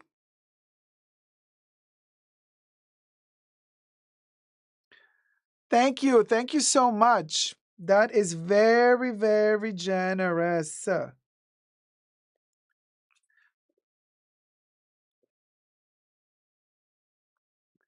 David Chavez. There you are, putting you in the golden shrine. At the end of the show, we're going to pull one coin out. If your name is on it and you're in the live chats, you get to ask Mr. Predicto a question about the future. It's a yes or no answer. But think about that. Thank you so much. Now I want to jump in. Well, while we were talking about Kim Cattrall and Just Like That, you know how Carrie Bradshaw loves to wear Vivienne Westwood. She loves to wear the Vivienne Westwood dress. She wore a Vivienne Westwood dress for her wedding with Mr. Big in the movie. You know, that Vivienne Westwood dress was then available to see in the Vivienne Westwood boutique in New York. Then they took it away from the boutique. I don't know where that dress is currently. Kate says, watched the other day an animated TV show Producing Parker with Kim Cattrall. She's fabulous and so funny. Oh, she's amazing. So, I wonder if Carrie Bradshaw or anybody else is interested in purchasing what is coming out soon from Vivienne Westwood.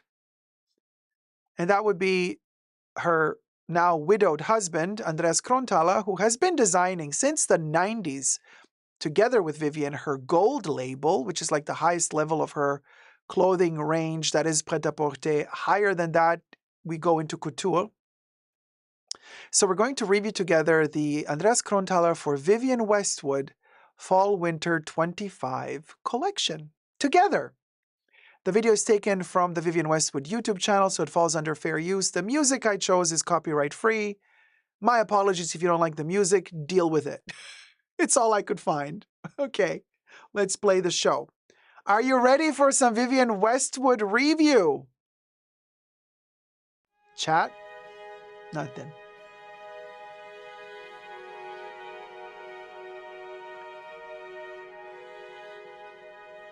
So this was shown in Paris.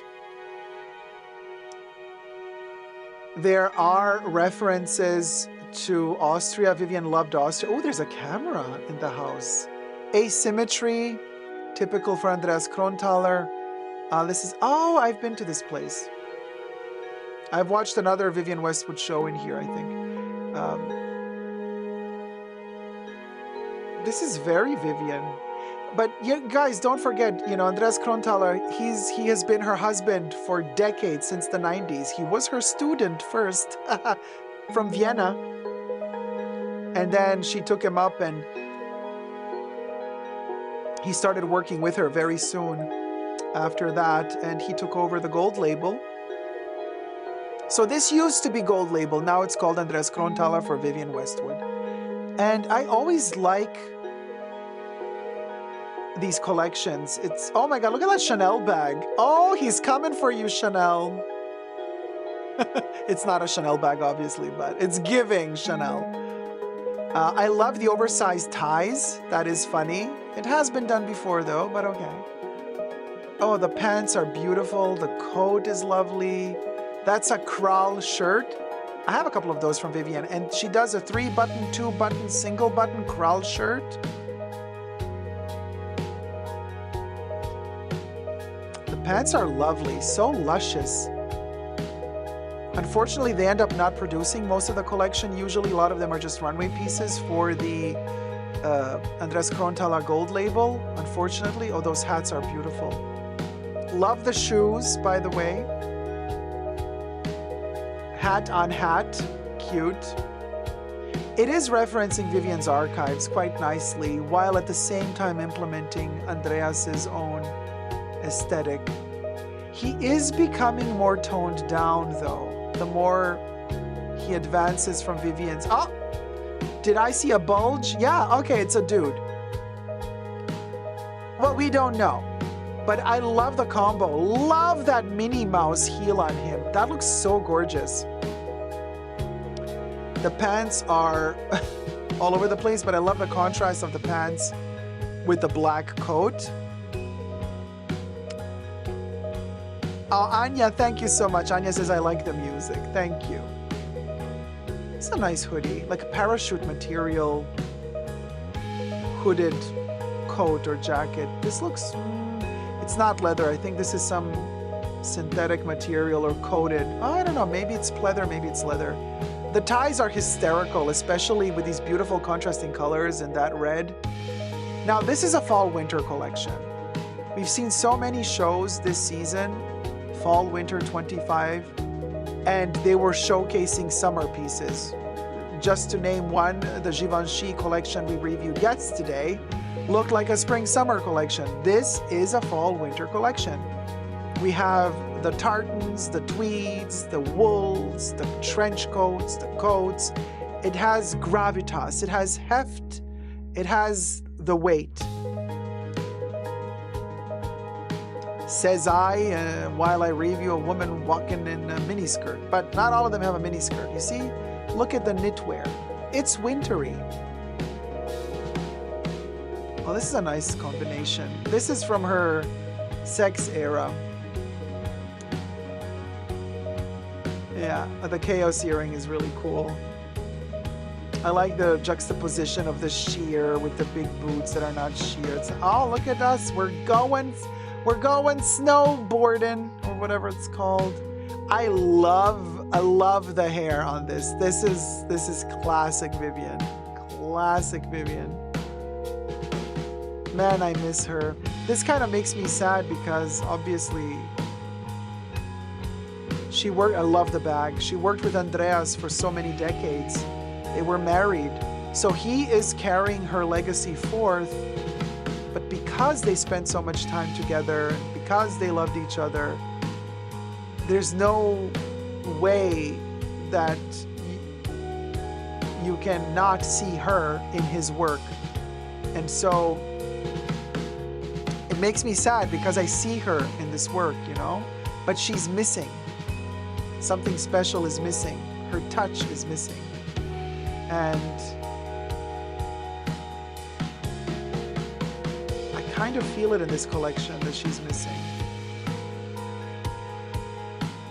Even still, this is a much better collection than most of the other collections I've seen this season so far. Just my opinion. There's a certain sophistication and heft, you know, to the texture, to the type of materials, the patterns, the knits, the stitch. The AOPs, everything has a certain heft to it. I even love this overexposed lipstick in pink to contrast the outfit. Really nice. These silks, chiffons, beautiful. There's a weight to it, you know. Oh, love this. Oh man, this noble blue. Oh, gorgeous. Gorgeous. This is giving me Madonna's closing act from her celebration tour. Becha Madonna. Nya, nya, nya, nya, nya. When she puts the little thing on top of her head. The Infanta something. So the Chaos necklace, Vivienne first did the sex necklaces, the chokers, and then we also now have the Chaos. But she was the one who created the sex chokers. Oh, this is a very interesting textile. It has a thickness to it. They're like honeycomb. It's like a honeycomb texture. Really interesting. Love how the breasts are kind of just contoured on the piece. Beautiful. Oh, love it. Oh man, this is giving me Marie Antoinette, but it's also giving me Vienna. It's giving me Austria, but it's giving me old Diocha, the boobage. Really nice. Okay, this obviously you can only wear if you are a size -10, not even a 0.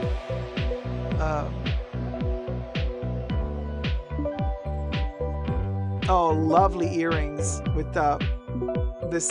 She does this a lot. Well, she used to do a lot. I always speak about Vivienne in present tense. You know? Oh, those earrings, honey. Okay, so these are probably going to be only sold in their Conduit Street, or maybe they're going to have like 3 pairs made. One for New York, one for their private orders, you know. Because this jewelry, this costume jewelry from the Gold Label or Andres Krontala show, they usually make just a few pieces.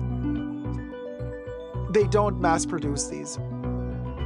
So if you see a very chunky, exceptional piece of like jewelry, costume jewelry on the Andres Krontala runway, you won't find that on their website easily, you know, to order, or in all of their shops. You're gonna find it just like in 1 or 2 shops. And if you're famous, or if you're a really rich client that buys a lot, you might tell them, hey, I want to order this, and then they'll make it for you. Oh, I love this. This is giving me what I miss in fashion. That 90s Vivienne Westwood runway look with a corset. This is a very low corset. Even though I do not like her because she's the Chanel woman. But the model, I'm not a fan. But that outfit, that is giving me historic Vivienne, 90s Vivienne vibes, and I'm living. Oh, I have that jacket. That's the Clint Eastwood jacket, which they redo every year. So I have one from a few years ago. That's not that with the 1970 something. That is classic Andreas. That's his touch. Oh, that little baglet. Kind of cute. Oh, this is nice. You know what? Erykah Badu is gonna love this. This is Erykah Badu, baby. Head to toe. Erykah Badu is so gonna get that piece. Oh, look at the bag. It's a little frog. So cute. Oh, we have a little Italian touch with that Italian flag print. I wonder if Andres Krontala is dating somebody from Italy at the moment. Who knows? We'll go. Oh, look at this little thing. Burrito. Mossy burrito. I love this hooded piece. Oh my God, I want that piece so much I would sleep in it.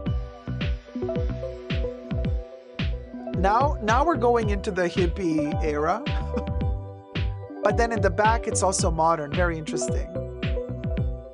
Oh, the squiggle sock is there, nice. And then those shorts are amazing. It's like a skirt short. Man, but you gotta be skinny for this stuff. And Vivienne, the cuts are very tight, very small, okay? An extra large is like a small. Oh, this I love too. Oh, this is like modern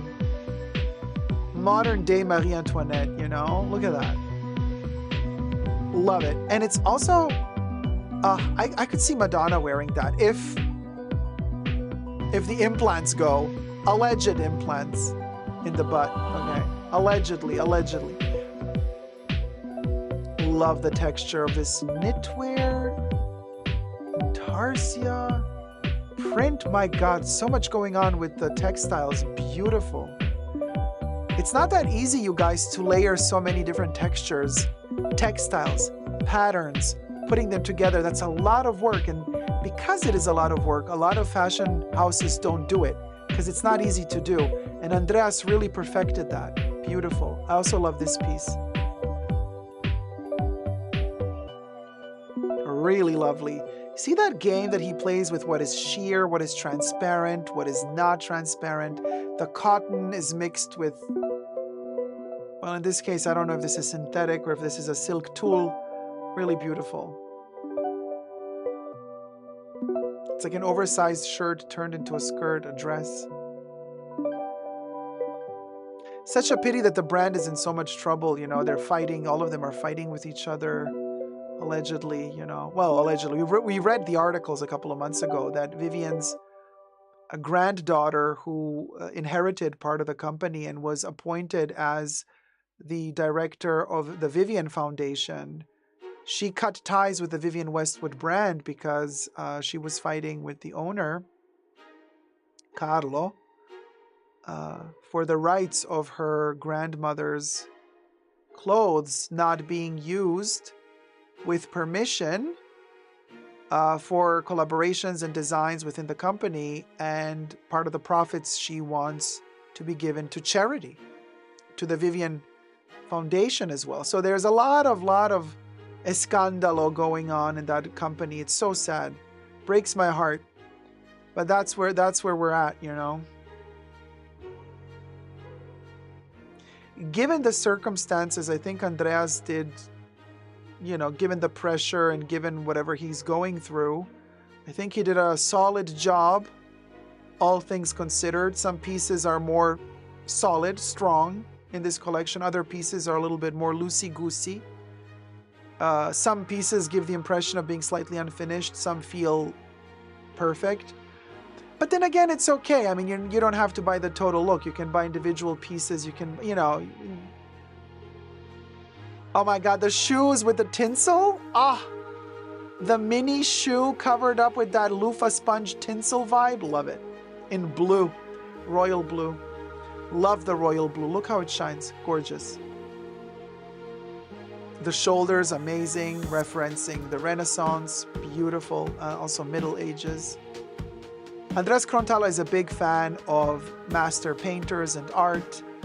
So he references a lot of artworks from paintings that he's inspired by. Whether it be for prints, patterns, tailoring of jackets, suits, dresses, a lot of different details. Costume jewelry as well.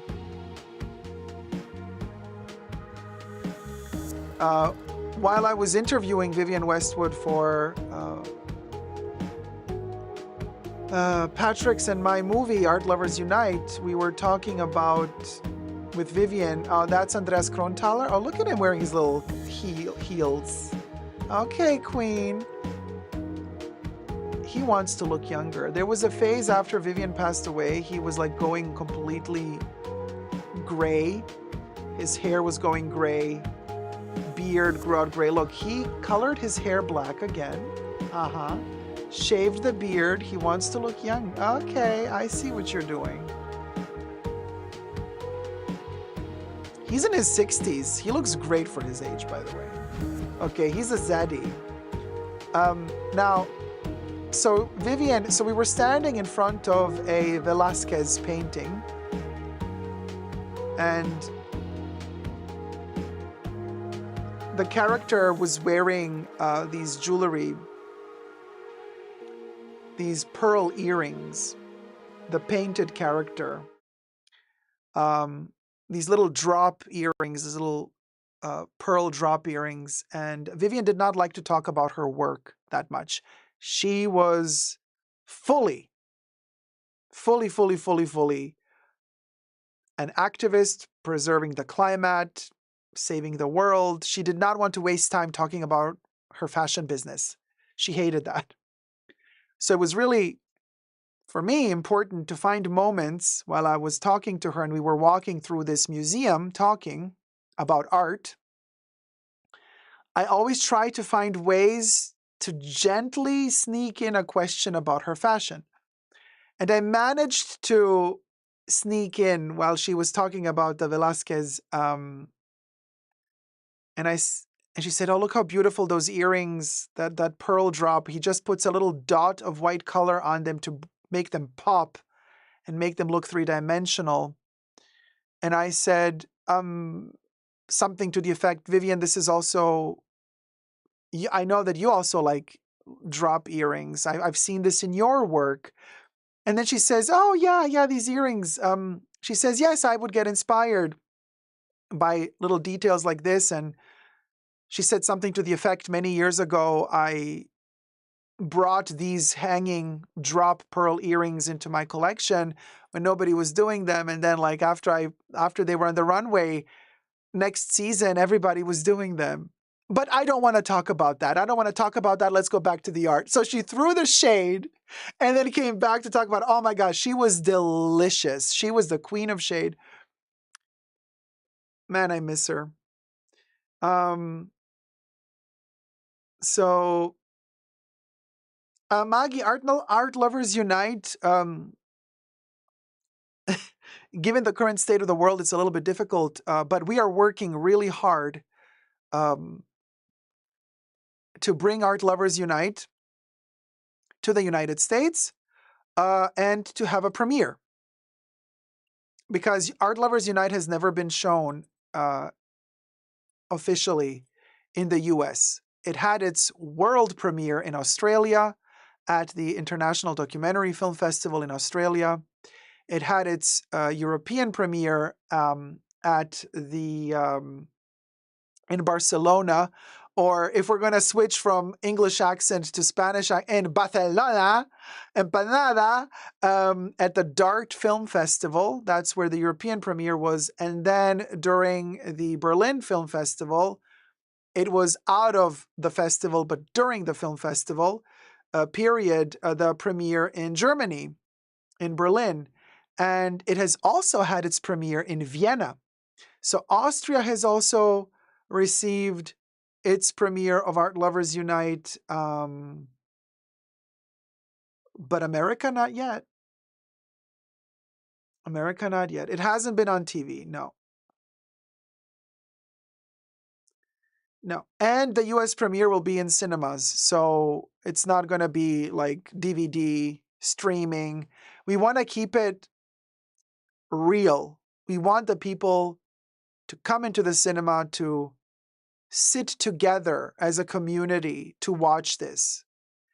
It's important because Vivienne also loved cinema. She secretly, I believe, wanted to be a film star. And nobody else is bringing her to the cinema anymore. And I want her to have her moment on the silver screen. I want her to be on a big screen. I want her to be in cinemas. I think that's special. Also for her, I think it's special. No,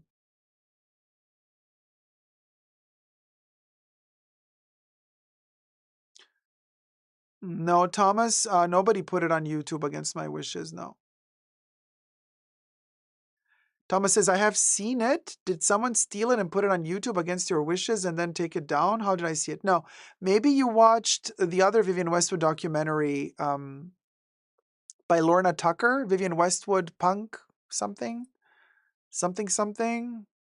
Maybe you watched that movie. That's like a documentary that Vivienne hated, by the way. She was so upset with that movie. You can still see her son on YouTube. He, like, on his own channel, her son made a video denouncing the movie. Empanada! Hola, Oli! ¿Qué tal, nena? Empanada.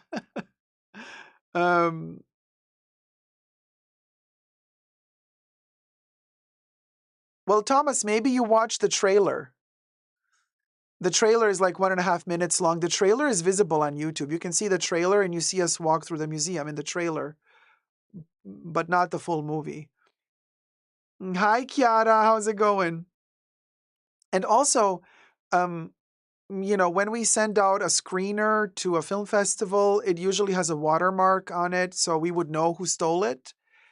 If somebody does try to snatch it and then stream it somewhere, we're going to see the watermark. Well, technically with AI, you can take anything out nowadays, but anyway. Harvard Pep lunch? David lunch? Yeah, I was also thinking maybe it was a trailer. I don't know. Well, anyway, this was the show. Vivienne Westwood.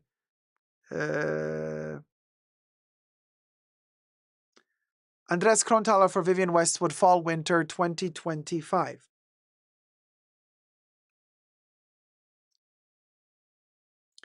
We'll go. Some perfume lovers went on a spree.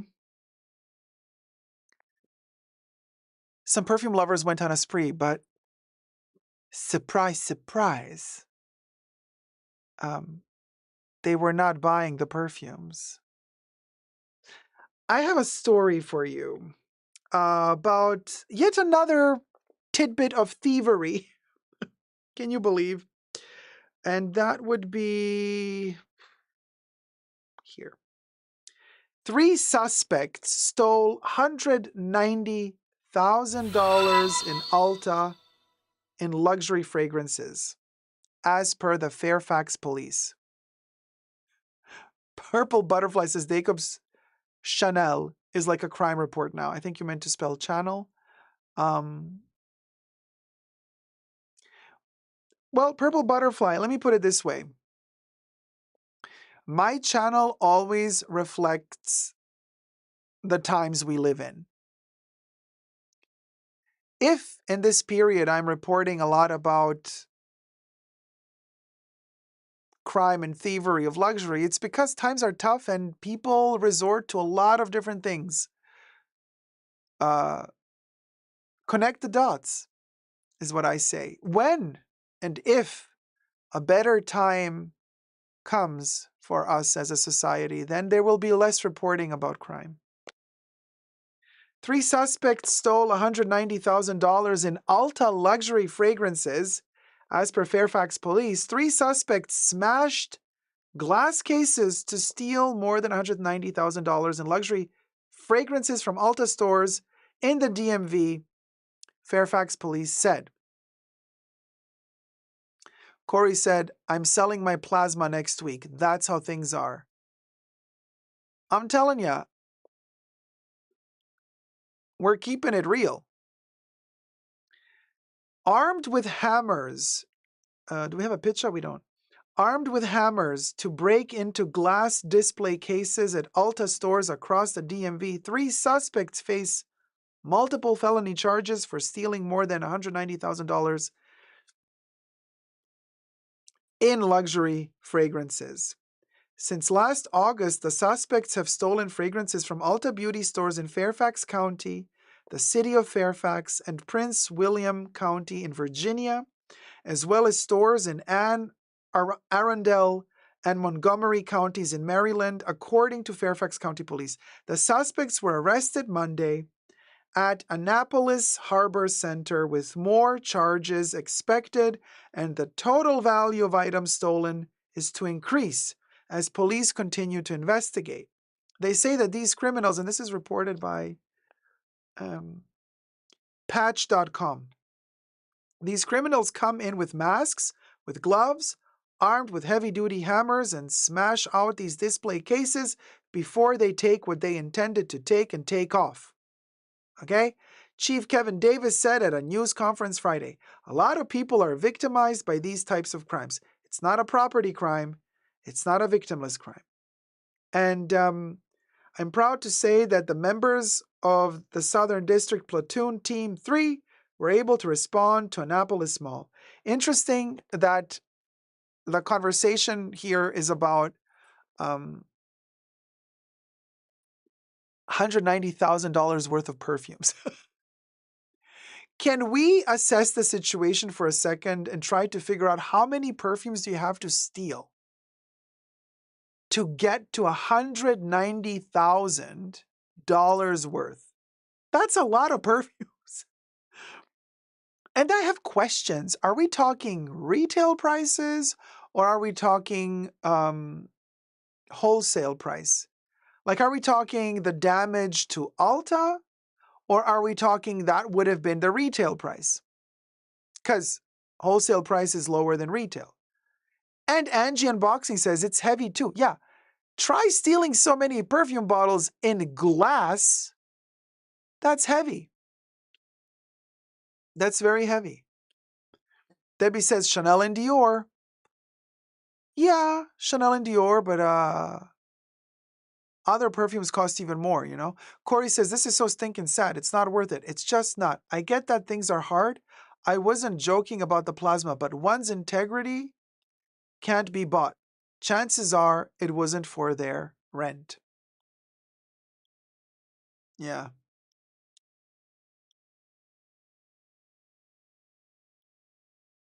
Oh, Gloria did the math. Gloria says retail $190,000.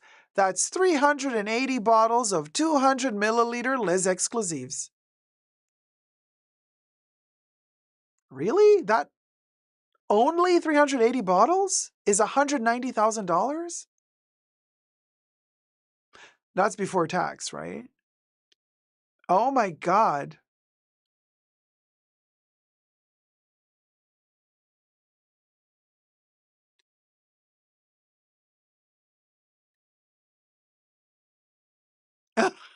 I'm shocked that it's only.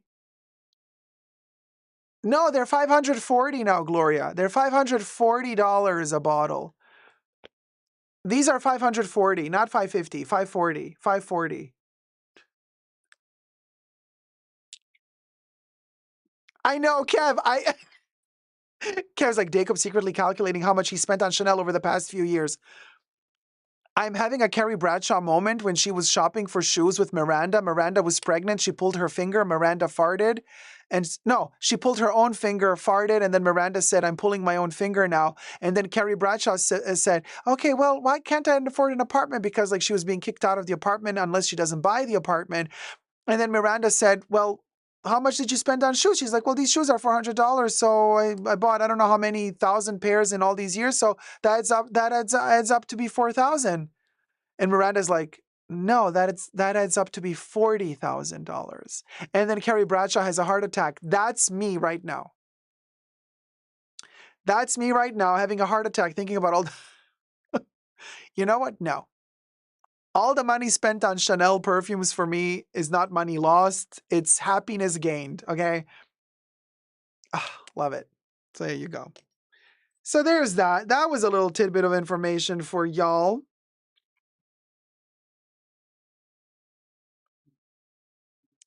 And then, well, I can't film this one, but anyway, a man, because I don't know how to make this an 8-minute thing, honestly, the backpack thing. A man was in New York in a taxi. And I think he was either, it doesn't really matter the details, either driving to an airport or from an airport. He had his luggage with him. The taxi takes him to his destination. The guy steps out of the taxi guy pays. And the taxi guy is taking the stuff out of the car. You know, the luggage from the back is helping him. And he's putting everything out on the street and says, okay, well, that's it, bye. And the guy's like, as the taxi driver drives off, the guy's like checking to be sure that all of his luggage is there, okay, that nothing was left in the car. And he realizes, oh yeah, no, all of my luggage is here, but there's an extra suitcase here as well. That's not my suitcase. Like, uh-oh. So anyway, he's left with this suitcase. He goes home, opens up the suitcase, as per this story. And in the suitcase is a ton of luxury items. Like really good stuff. So then he goes like, what do you do? I mean, finders keepers, losers weepers, or do we have some moral integrity? What do we do? Tipal says finders keepers.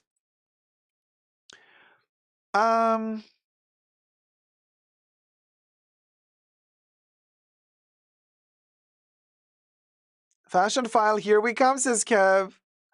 We'll go, says Gloria. Tipal says, just kidding. I'd look for contact info. Apparently no contact info. Maybe not, says Tipal. Goldcat says, wait a month or two and then it's finders keepers. Yeah. Well, apparently it was a guy and he spoke to his mom about this and the mom made him return the items. Like look for, go to the police, try to find out who it was, return the items, be a good citizen, give back the Chanel bags. What would you guys do? What would you do if so he say, yes, we'll go, with a backpack full of luxury items? So I guess I would say we'll go. Yeah, we'll go. Yeah. Yeah. Hi, Kelly. How's it going? Diva on a budget. I will find out who it belongs to. I couldn't keep something that didn't belong to me. No disrespect to anyone who thinks otherwise. Here's the thing. Yeah, Francesca, karma. Here's the thing. Yeah, Debbie says, I don't keep misdelivered pizzas, so you know me. Here's the thing. I'm the same. And okay, hear me out on this. Even without us going into the karma of like, if you keep it, it's not yours.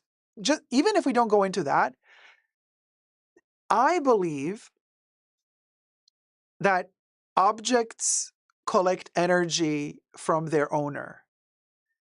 And if they're taken away from their owner, that energy didn't have the time to exit that item. The owner didn't let go of those items. So that owner's energy is in there and it's cramped in there, and that's not a good energy. So I feel the energy in places and things all the time. So for me, it's unresolved energy. And you see what I mean? It's not about bad karma even. It's about something has been taken away from someone by accident. It doesn't have to be theft. Maybe that person really just forgot the backpack in the car, in the taxi. But now that energy has been ripped. That person still feels a connection to those things. And that connection, there's friction there. And I don't want to carry that weight, That's unresolved energy. That is kind of chaotic energy. And I like peace and calm. So I don't like when things are attached to these energies where I don't know if there was closure there between the item and the proprietor or ex-proprietor. So,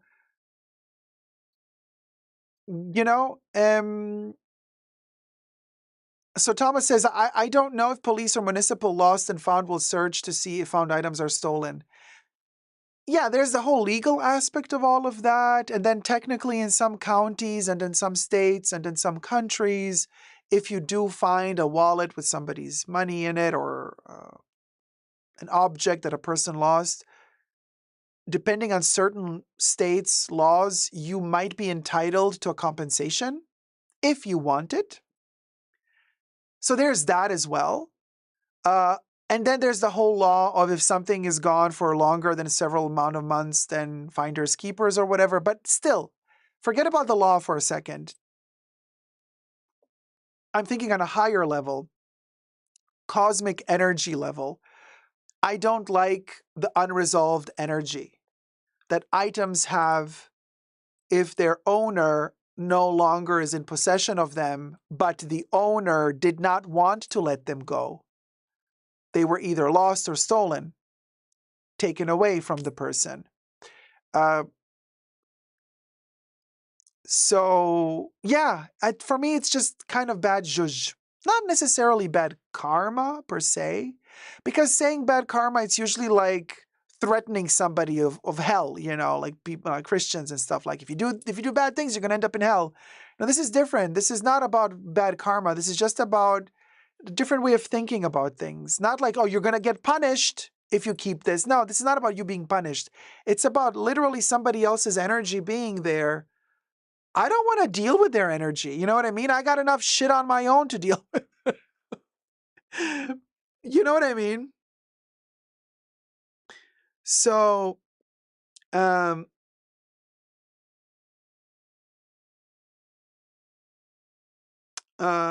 Thomas says, in Switzerland, if they find the rightful owner, you must get a compensation. If you legally buy goods that were stolen by someone else in Switzerland, you get to keep it and the seller gets in trouble. The original owner gets nothing. Weird. Well, anyway, that's all legalities. I'm really talking about a higher entity here, which is cosmic energy. And, okay, this is also very interesting. Ludim Feruska says, Fendi gave me a croc bag by accident. My conscience made me give it back. That bag did not belong to a person, though. That bag had no energy in it yet. Now, that's a whole other can of worms that we can talk about. Like, what happens if a store, if a brand gives you a brand new item? Tough titty, baby. That's a different story. That's a different story. In some countries, even, if the price sticker, if the item is labeled with the wrong price, and it's a much lower price than the item is worth, in some countries, by law, they have to sell it to you at that price. You can't come to the cash register and then they notice, oh, the tag says $4, but it should be $400. So pay me $400. No. You're not allowed. You have to sell it for $4 then. Now, I don't know how it is in the States, but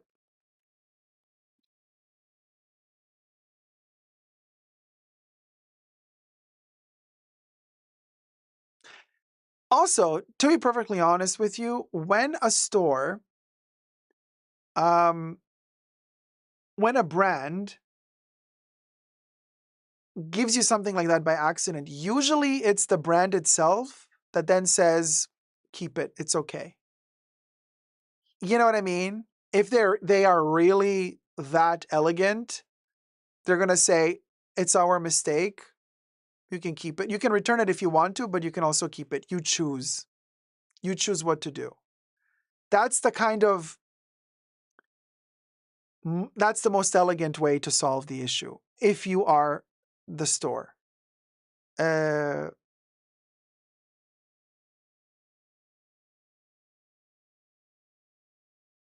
Carry On says, there is right and there is wrong. If you didn't get it legitimately, it's not yours. Right. Carry On. But what if the store legitimately made a mistake? You got it legitimately. Ludim says, the sales associate was elderly and I was afraid she would lose her job. Look, everybody makes choices. Everybody makes choices and everybody has to choose for themselves. And then, once they choose for themselves, they got to live with it.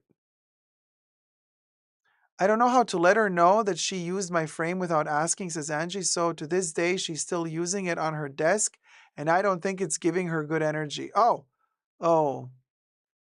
a coworker? Mm. Mm.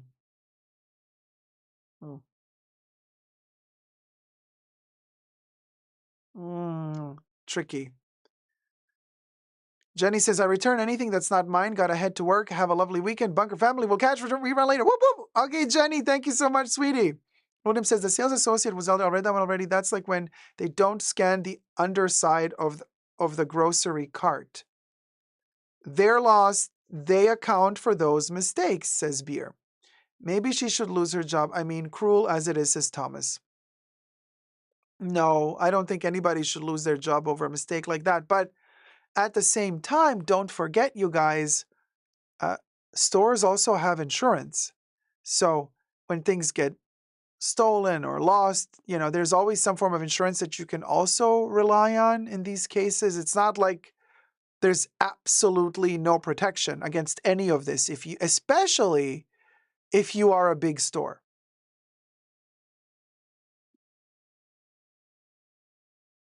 You pointed out a mistake. Maybe they fired her for that now that it was her mistake. No, I think the bag was given back, no? Goldcat says, also different if it's food or consumable products. You can't return those. In my work, we always let people keep whatever we give them by mistake. We have no use for it. I see what you mean. Mistakes are a normal part of retail life. Shrinkage. Yeah, I agree with you. Monarch says, when I worked at Neiman Marcus, they put the wrong price on a Bottega bag and I had to sell it for hundreds instead of thousands. Yeah, but that also wasn't your mistake, Monarch, right? So, I mean...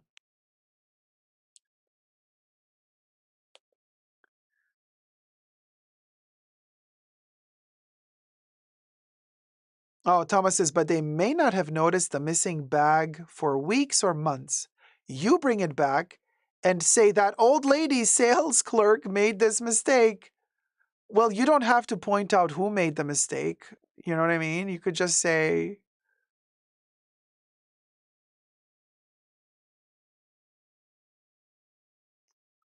They might also accuse you of stealing. They might be like, did you steal this bag and now you're bringing it back? We're going to call the cops on you. And you're like, no, it was given to me by accident.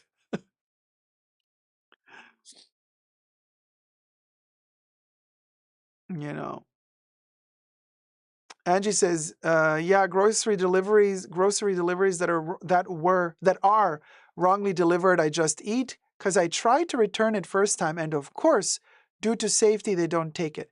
And it's wasteful to throw them in the bin. Yeah, but Angie, I can tell you the opposite story of this, kind of opposite.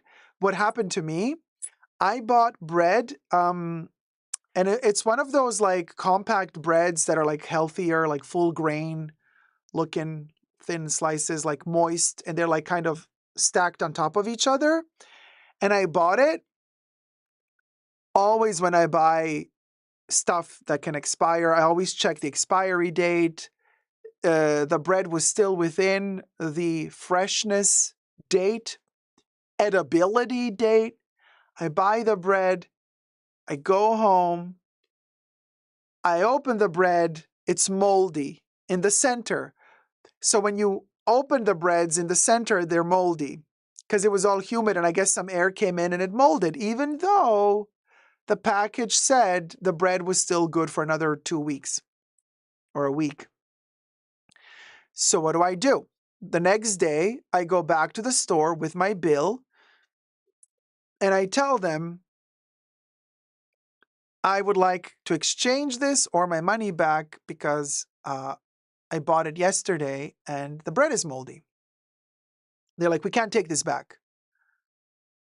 I'm like, but you can clearly see that the expiry date has not expired yet and my bill is from yesterday.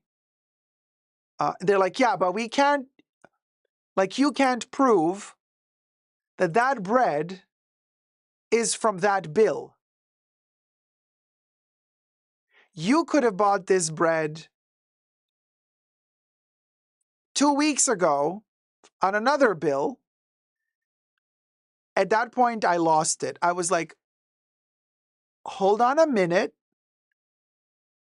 This package is not expired yet. So why is it already moldy? Even if I bought it 2 weeks ago, it should not be expired yet. The package is full. There's no slice missing. I didn't eat half of it and then left the other half to mold. Like, I kid you not, you guys, I had to fight for that freaking money. Okay, it was a grocery store, Angela. Insanity. A supermarket. Insanity. So I'm telling you guys, it's not like we, the consumer, are always the asshole because they gave us a loaf of bread extra and they forgot to charge us, and now we feel like we're going to hell if we don't return the loaf of bread. Because they do us dirty all the time. Listen to me and listen good. This is just my opinion. But there's such a thing as holistic energy, in my opinion. Everything balances out. You have to see the bigger picture. We constantly lose and we constantly gain. Things get out of balance and they rebalance. Out of balance, rebalance. What I'm trying to say here is when I lose something, when something is stolen, I let it go. I was like, it's meant to be. And then something else comes to me. My whole life I've been that way. It's a flux because you guys, we're all going to kick the bucket. We don't own anything. Everything that we think we own, it's not ours. It's just on loan. It's on loan until we kick the bucket or until it's taken from us. So it's like the ebb and the tide of the ocean. It covers you up on the beach and then the water retracts. You can't stop it. You can go with it. You can let it wash over you and move away. So what I'm trying to say here is, you know how many times I ordered in the past, now I try not to because money is tight. And I love my Chanel perfume, so that's where the money goes. Call me Kreskin, but here's the thing. During the pandemic and the lockdown years, I would order a lot through these delivery services, Uber Eats and such. Do you know how many times they actually delivered more than what I ordered? Maybe once or twice in 3 years. Maybe once or twice that what I ordered arrived packed with one extra thing that I didn't pay for. Maybe once or twice it happened in 3 years. But do you know how many times I ordered something through Uber Eats or these other services, and in those 3 years of the lockdown, and it arrived with half the stuff missing? That happened almost once weekly. It happened constantly. And do you know how many times these delivery services refused to give me my money back for the items that were missing? 50% of the time. To the point where I had to start filming myself, taking the seal off the bag to have visual video proof of the contents inside the bag that I could send these stupid companies to prove to them, hey, I did not steal half of your food that I paid for, you just didn't deliver. So this is why I'm saying, in our minds we think, okay, that bag that was sent to you by the brand, you think, well, because it's a luxury item, it costs a lot. Doesn't mean the bag costs that much to make. Doesn't mean it costs that much to make. But if you started really thinking about all the times you lost something, well, now something came in. And you're going to lose something again in the future, and then something else will come in. That person in that shop that sent you the bag, they lost something that day, but something else will come in. And we're all interconnected that way. I lose something, you gain something. He loses something, she gains something. It's all connected, you guys. But after all is said and done, energy is never lost. Never. It's all here on this planet. So the sunglasses that somebody stole from me a couple of years ago when I was in a little bar somewhere in Italy, yeah, I don't have those sunglasses anymore, but they are on planet Earth somewhere. They're still here. They're still here. I just don't have them in my hands. But they're still here. You know what I'm saying? Everything is preserved. We just have to stop thinking constantly in terms of ownership. It's a very capitalist concept, mine, own, give me more, give me, where can I grab more? Where can I get more? Where can I grab more? That doesn't work that way. It doesn't work that way. The more you grab, the more you're going to have to let go. It's a flux and you got to flow with it. And the sooner you embrace this attitude and the sooner you're going to be chill with whatever comes and goes. And you're going to be more relaxed in life, seriously. You know? Yeah. Andy says, except when you have COVID, I've lost so much energy. Yeah, I mean, I've had it several times as well.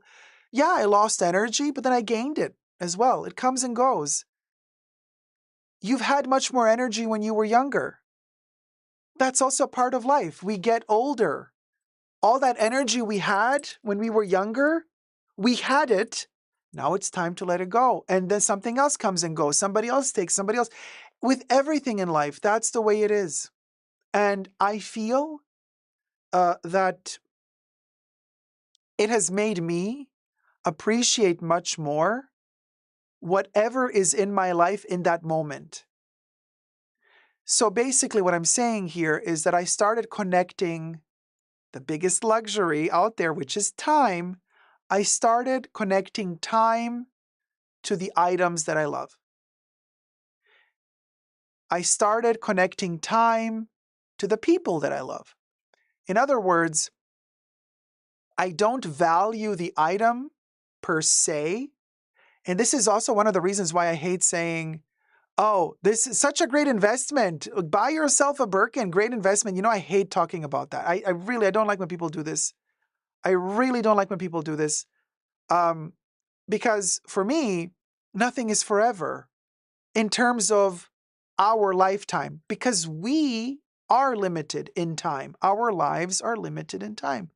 When the life is over, it's over. You can't take your lively possessions with you 6 feet under. So the beautiful things that we have while we are alive are connected to a clock. The time is ticking. And some people think accumulating wealth, accumulating things, is forever. They live in the delusion and the illusion that they're going to live forever. It makes no sense. You're not going to live forever. And the items that are in my life, okay, so for example, a great example is perfumes. Perfumes are a wonderful example. I know a lot of perfumes are very expensive, and so you want to use them only on special occasions.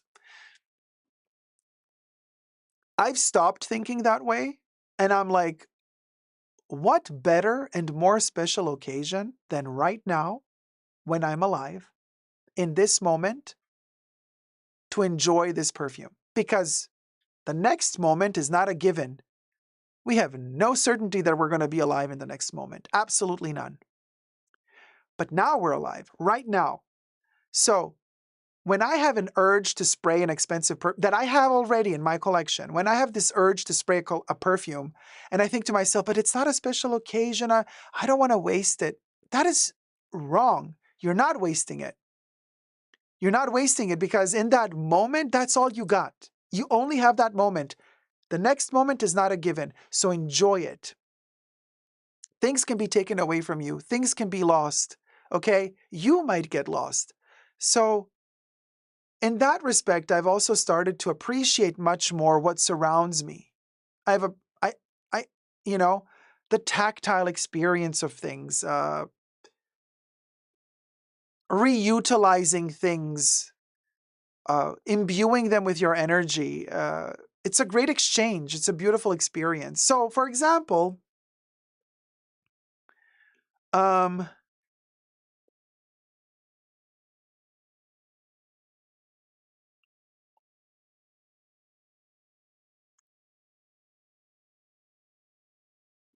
This ring, okay, I got it, I don't know, 3-4 years ago now. I wear it all the time. I kind of can't, I think about it sometimes. Sometimes I think about, okay, so I should add another ring. But then I'm like, no, it's like kind of my energy is so in this thing. It's like, it's impossible. There's like, I enjoy it every day. Girl math, cost per ratio, at this point, fabulous because I wear it all the time. But the thing is, it's a part of me now. And I'm so grateful that I can spend time with it and enjoy it. And that energy and happy vibes, that connection that I have with this object, as materialistic as it sounds, it is limited in time and it is beautiful for me because I'm not afraid to use it anymore. I'm not afraid of it getting scratches. I'm not afraid of it. You know what I mean? Like, I'm like, live, because I can't stop myself from getting scratches either. Like Candy said, her energy is much lower after COVID, right? I'm like, yeah, we get bruises.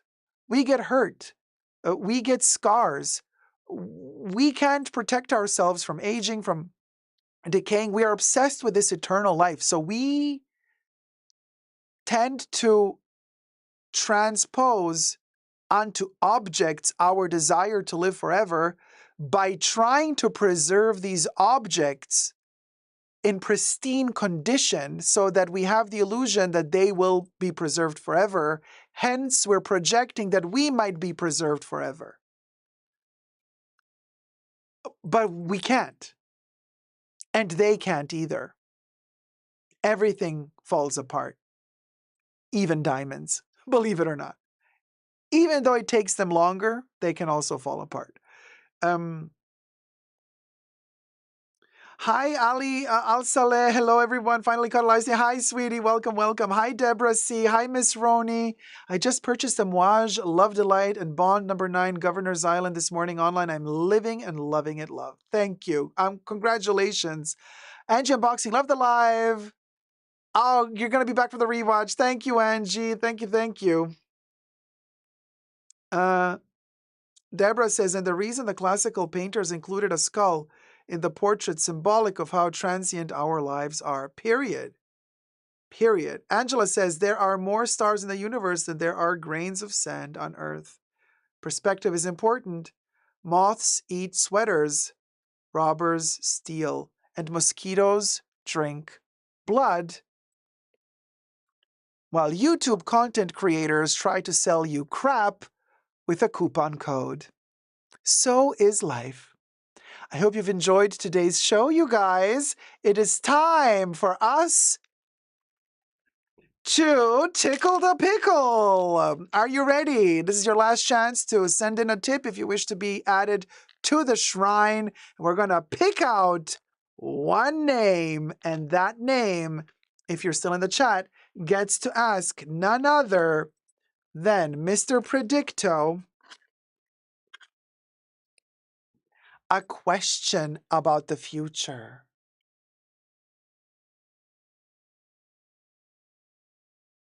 Marina says, I needed this reminder, period.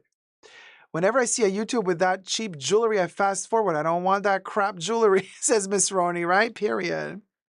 Look, I'm not saying, look, maybe somebody really likes it, and that's okay too. If you authentically love it, great. Otherwise, Now, all right, that was the last chance. Any tips coming in? No? Okay, so if a tip comes in from now on, I'll put it in the next show. Because we're going to open the chest. We're going to open the chest. Oh man, Ali, that is an amazing price. Yeah, I know that in Japan, Les Exclusives are much more affordable than in the States. $350 for a 200 mil comate instead of $540 for 200 mil comate. That's a great deal. Congratulations. We are opening it. And I am pulling out a name. And the name is... Oh, Zibbity! Zibbity! Well, Zibbity was in the last stream. Zibbity, are you with us, Zibbity? Otherwise, I'm going to pull another name. Is Zibbity. Zibbity, zibbity doo dah, zibbity, zibbity doo dah. Where did you go? Hey, whoop, whoop, whoop. Zibbity, are you with us? Zibbity, zibbity, darling, zibbity. Zibbity, zibbida, badibida. No. Okay. Well, then we're pulling out the next name.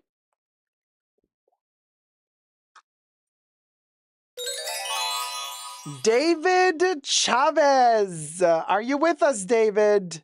Duffett, are you with us? Duffett? Duffett, are you with us? Are you here? Are you here? You're going to ask a question.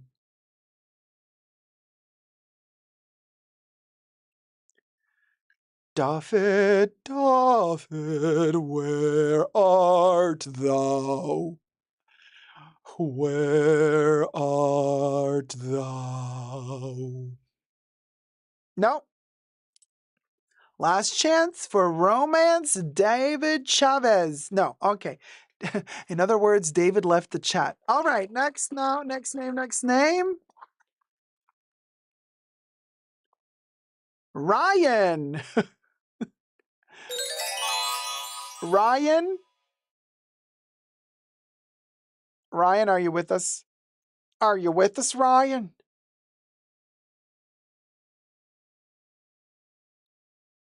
Ryan. Ah, there you are, Ryan. Okay, there you go, sweetie.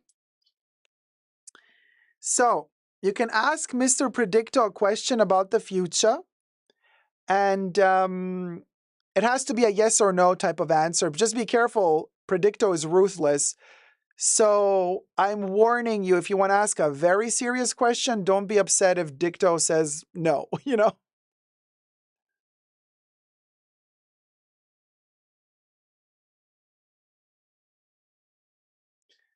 So Ryan, you can type out the question now. Will Gucci... okay, I like a question like this. Easy, entertaining, perfect. Ryan says, will Gucci and their new creative director be successful with this choice? Mr. Predicto, Ryan would like to know,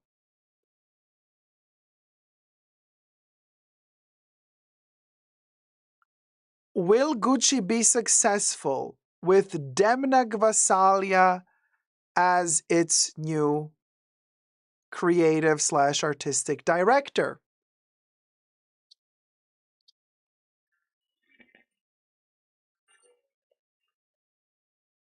It is best not to say now.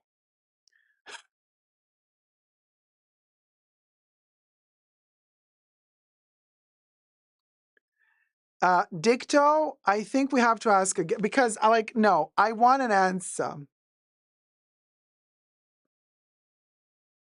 It is an answer, but it's a shady one, right? It's a shady answer.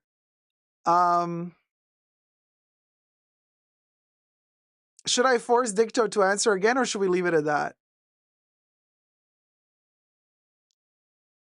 I guess.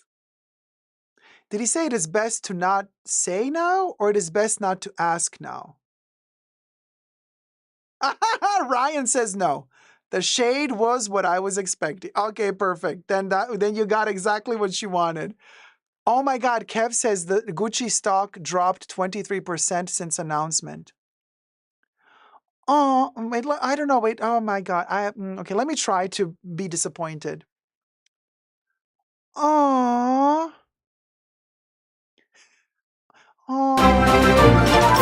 Oh, Tanya. Thank you so much, sweetie. Wait, I'm going to add you to Tanya next. donated $5. It's Tanya. Cœur. Thank you, Dacob. Thank you, Tanya. I'm going to add you to the next golden chest. But I want also exceptionally this time, because Despina has been in the fashion bunker for a gazillion years, you guys. And Despina asked just earlier, can I please ask a question? Despina, yes, of course. What do you want to ask Mr. Dicto? Because Despina was asking like, oh, can I please ask a question? Of course, Despina has been with us through thick and thin. After show was yesterday, Corey.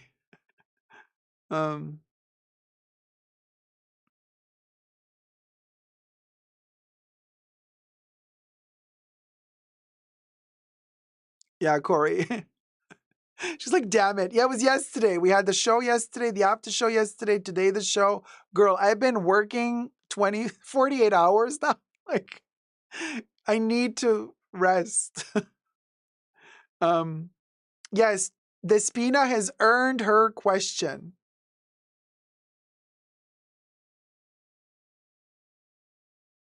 It's just a bit of fun though, Despina. Don't make life-changing decisions on this one. Period. Rest and donut. Oh my God, Kev. Okay. My body is craving beef. I haven't been craving beef this much in years. I don't know what it is. I don't know what I'm missing. What my body's telling me. Beef, beef, beef. Despina, are you with us? Ah.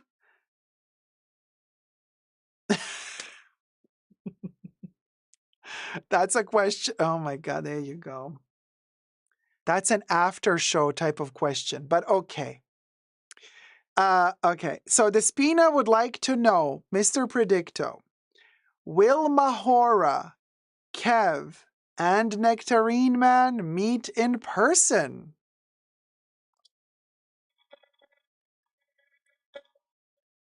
Everything points to yes. Shut the front door.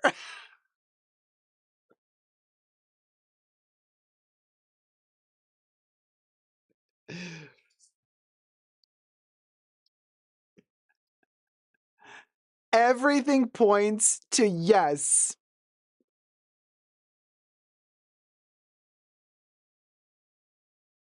I'm just going to leave it at that because we're not going to talk about it here. If we're going to talk about this, we're going to talk about it in the next after show. But Despina, you asked, Dicto answered. I mean, there you go. Now, let me add the coin for next week. Who sent the last tip?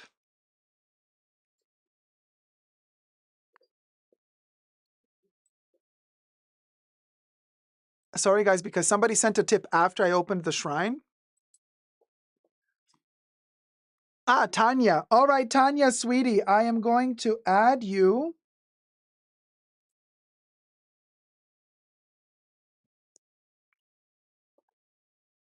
Thank you so much, Tanya. I'm going to add you to the treasure chest. For the next live stream, Tanya, you're going to be here next live stream, okay? Because we pulled the coins before you tipped, right? That's why. There you go. I hope you had fun today, guys. Thank you, mods, for keeping us safe. Hit it, Bubbles. A special thanks to the mods in the fashion bunker. That's Mahora, 3H, Gloria, Kev, Nicole, and Terry. Bubbles loves you. Thank you, mods, for keeping us safe. Back in the day, I used to crash parties just walking down the street, but not often, just on a whim. Wonderful live, Dacob. Thank you. Thank you, Gloria. I mean, look, we pulled through, you guys. On a 5 hours sleep schedule, here we are, day 2, back-to-back streaming, 3 streams almost back-to-back. I don't even know what day it is no more. But me and the special Labubu Boo who dressed in Chanel wish you all a wonderful, wonderful weekend. Hi, Queen. Hi, Queen. Beef is required. I definitely need beef, y'all. Wait, did Debbie say, are you offering beef? Or no, did Deborah see? Who said, are you offering beef? I need to eat it. I ain't offering.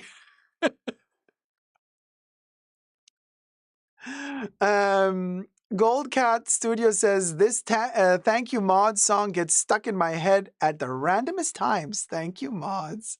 We'll go next. Would go, would go, would go, would go, would go. Would go, would go, would go, would go, would go. Would go, would go, would go, would go, would go, would go. Would go, would go, would go, would go, would go, would go, would go, would go. Deborah, see, what does that mean? Dacob can talk about his beefs under the water? Under the rain? Girl, what pills are you on today? I want what she's having. Doctor, nurse, I want what Deborah C's having right now. And I want a double portion. Shikma says, check the video how to use twillies as clothing for Labubu. It's so cute. Anything to fulfill that journey quota, isn't it? Oh, yes, Nat. And land. I want $2,000 cash or more and land, or I'm not talking. Where's my live-in ferret? Live-in ferret. Hi, live-in ferret. Let's do it. I'm living ferret, living ferret, living ferret. Oh, yes, your kingdom. Ferret, living ferret, living ferret.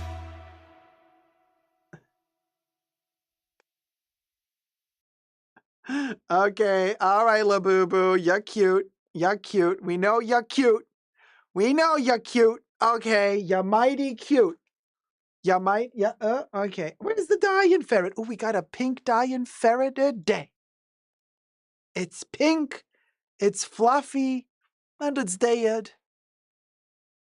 Dying ferret, dying ferret, dying ferret, dying ferret, dying ferret. Oh, bless its little pink dead heart. We'll go, we'll go. Oh, listen, Linda. Listen, Linda. Hi, Linda. I know nobody hears you. Nobody. No, yeah, nobody hears Linda. Hit it, Linda. Listen, Linda. Listen, Linda. Listen, Linda.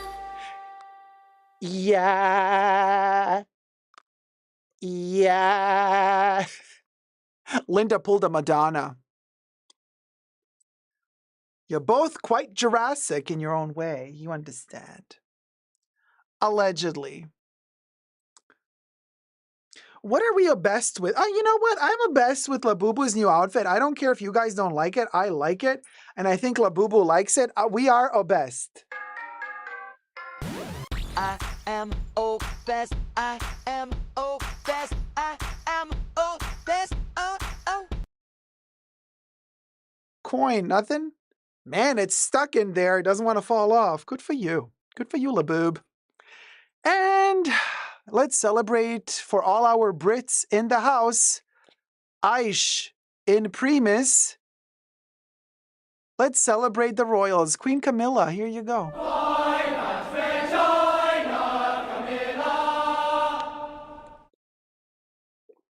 I know how much my British viewers love their royals, so here's the Queen Camilla.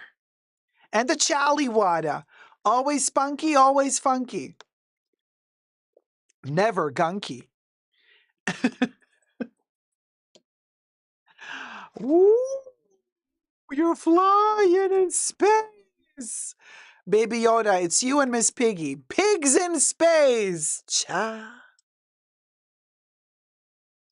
Ciao, ciao, ciao, ciao. Ciao, ciao, ciao, ciao. Ciao, ciao, ciao. Ciao.